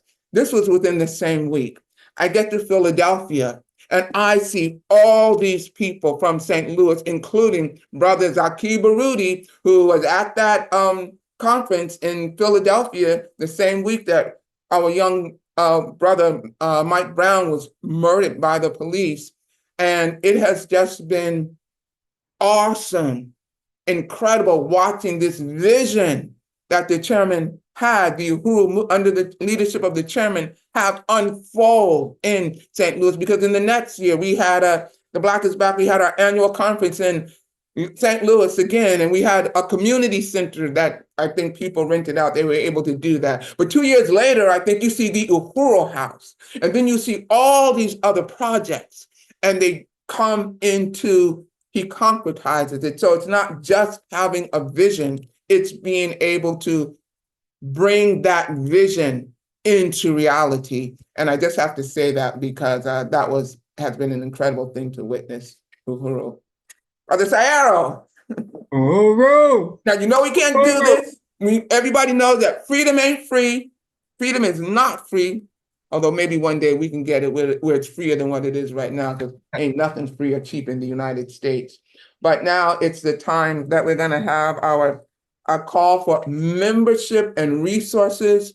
We want to build this coalition. We want to build it. We need everybody involved, and we need, more of our people. We want to change that dynamic when we have about 20% of our people aligned with that Democratic Party, or even some of us are thinking now that the Republicans are an answer, and they're not. We want that. We want them here. We want them in revolutionary life. We want them to live that life. We want them with the Black is Back Coalition and other tremendous revolutionary organizations that are doing the work of the Black liberation struggle. Brothers Ayero, take it on. Uhuru, you Yes. know, I'll say this and then I'll go on with the membership drive, because our goal today is $1,000. That's a minute goal, but if we can surpass that $1,000, that means we're moving. Chairman, they can't handle the truth. You know, you remind me so much of how Malcolm laid it out, how Marcus Garvey laid it out. And that's surely self-determination and agency. And they despise that. They despise that because, number one, they can't be human to themselves. There is no humanity in this thing called the colonial mode of production. And so they do want to kill off the movement, but it will not die. We will win. We will win, Uhuru. How to give? Online, you can go to blackisbackcoalition.org/and donate. You can do a Cash App at $BIBCOA. You can make checks payable to BIBC, mail to BIB hyphen care of Ikenge Mayele. That's Mayele. And I just chopped your name up, and forgive me. 4101 West Florissant in St. Louis, Missouri, 63115. Memo, Black is Back Coalition. This is how you send that. Membership drive. For members, individual membership is $25. Organizational, international is $200. National is $150. State, local, and provincial is $50. Giving levels. We have Queen Mother Ya Asatwa Dorothy Lewis for $1,000 or more. We next have Chokwe Lumumba at $500 or more. We have Marcus Garvey at $365 or $1 a day. We have Amiri Baraka, $120 or more. Fannie Lou Hamer at $60 or more. How to give? Again, go online. Oh, wait a minute. My slide is skipping. Remember, you're supporting with this membership, with this drive, you're supporting the working groups, political prisoners, healthcare group, outreach, political action, reparations, youth and student group, political education. And these are the things that Chairman Omali, by his design, put all this together. This is a genius. This is a man that's spirited. This is a man that's walked for 60 years, never changing the message. So you know when you hear the truth, it never changes the message. Next, we're going to go to Back is Back t-shirts, the $20 plus shipping. Beautiful shirt that's proud to be worn. This is the Black is Back organizational collective. The Black is Back mask for $5. You can get masked. This is plus shipping for $5. Then you want to sign the petition on change.org. Change it. Okay, it's been changed. Okay. I'm going to thank you. I'm going to go back over these again. Are we willing? Are we giving up anything today in the group? Let me tell you, that Cash App makes it so easy. As soon as I saw the Cash App, my phone jumped up in my hand. I'm like, I'm going to give $25. I'll start it off. I ain't scared. I'll start it off. All right, now. What we starting out with? I'm starting out $25, cash out. There you go. $25 Bam. from Sister Lisa Revolutionary, strong out there in your face, champion for the cause. Uhuru. Yes, and cash out makes it way easy. Who wants to become a member? Who's not a member of the Black is Back Coalition? Who did we bring into the organization today from outside? And also, if you don't have it up front right now, you can make you can pledge it, you can make it in donation amount. And also, if you're online watching, put it in the comment section. And put it, we have people looking at the comment section, also in the room. I know Sister King is up because people done made pledges in the room. Oh yeah, I see that basket flowing around. Yep. That basket is flowing around. And online, you all have been watching the chairman for years. You've been watching the Black is Back Coalition for years. Donate to movement. Donate to causes that are actually out there on the ground, organizing, educating, getting people more involved with our lives, getting people some clarity in their mind. This is the nature of our walk. Our walk is to seek out, fight for liberation, gain freedom, fight for freedom of speech, because once this occurrence goes down on the 3rd, which is the trial of September, and they won't, a bunch of Virginians, they're going to lose, but they're trying to end freedom of speech. They're trying to put us in a cajo. Is somebody saying something? Yes, can you hear me? Yes. Okay, I just want to appreciate everybody that's given, and again, please go to www.blackisbackcoalition.org/donate.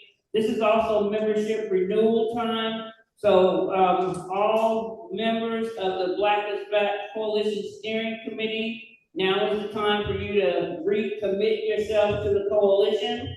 And I want to start by appreciating Chairman Omali and the African People's Socialist Party, who renewed their membership. All right, yes. Linda Parker Brown and Louisiana United International, who renewed their membership. Uhuru. Uhuru.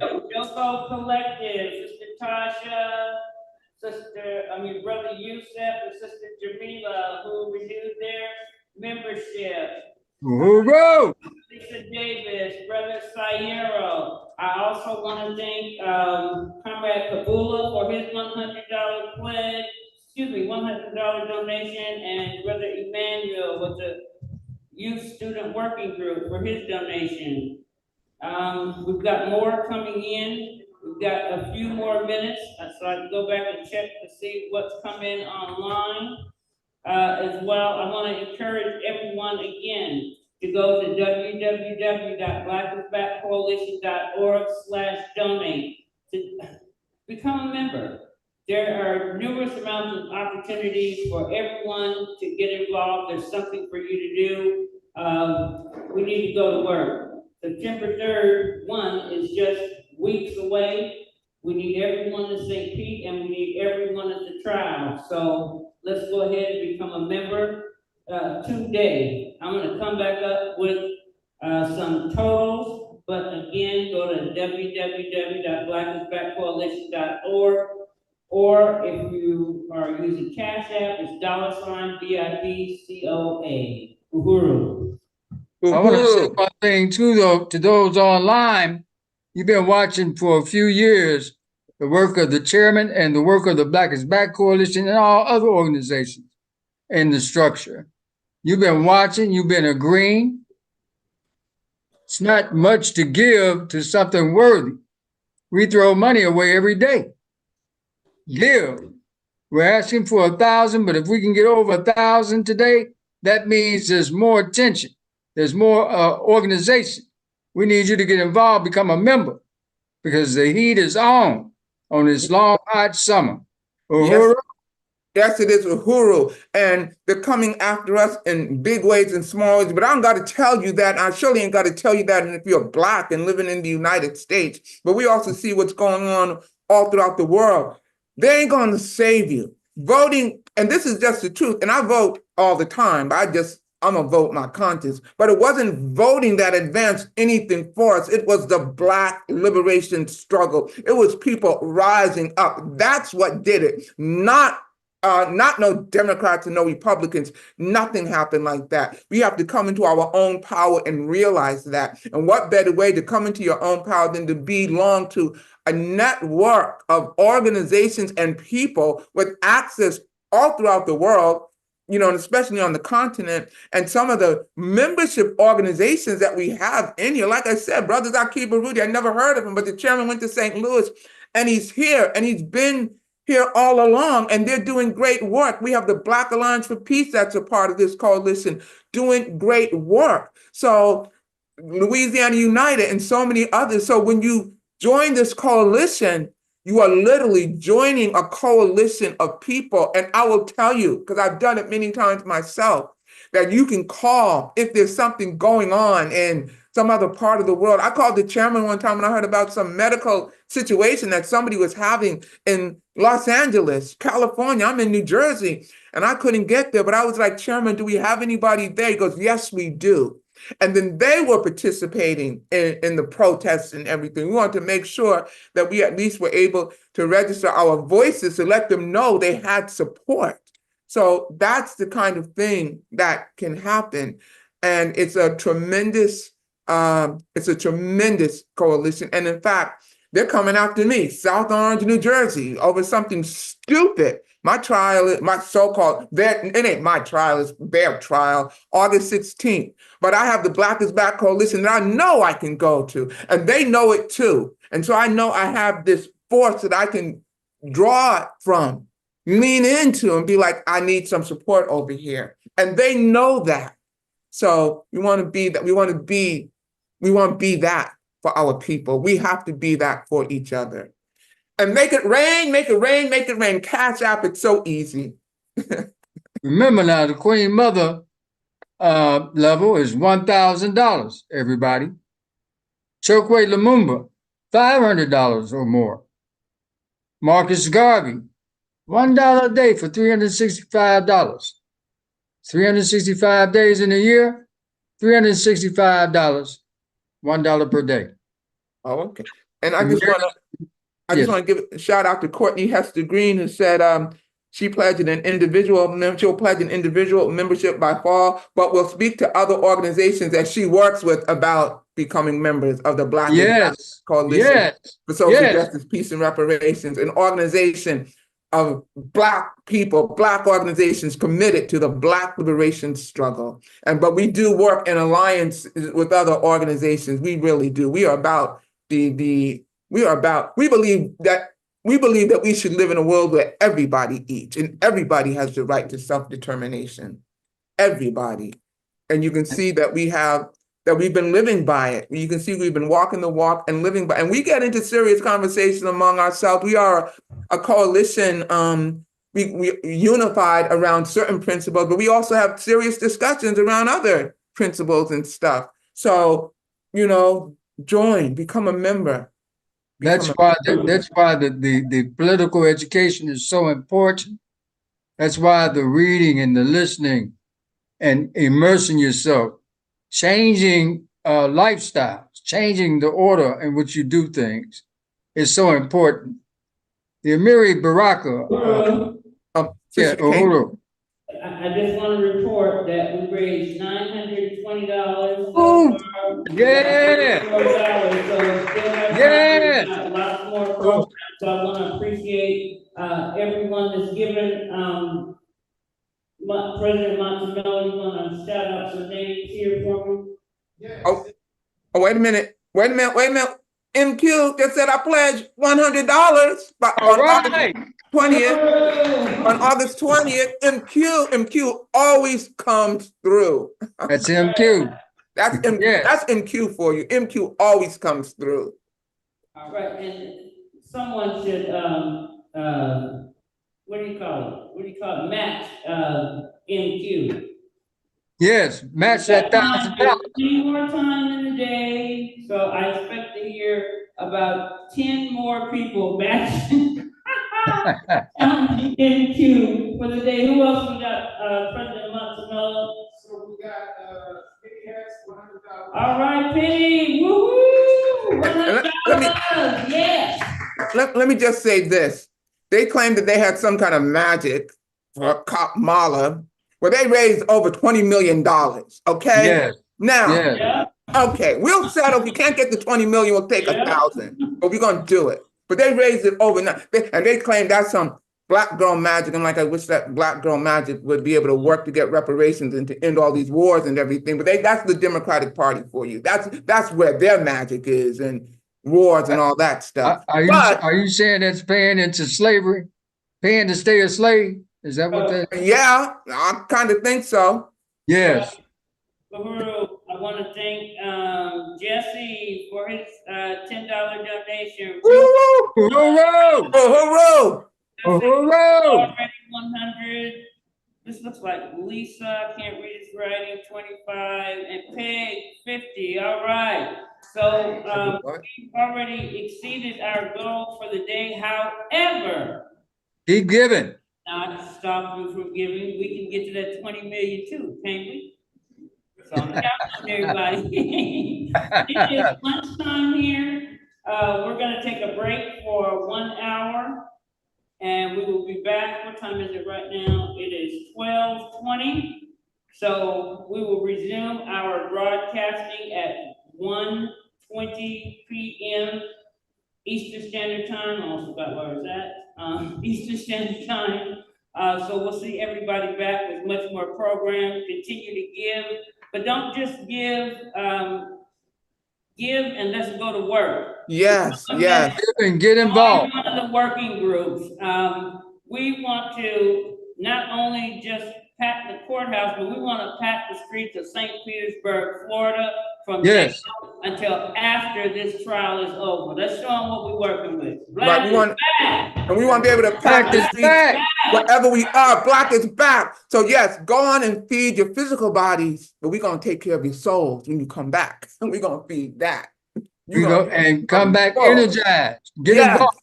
Yes. Uhuru! We are our own liberators. Uhuru.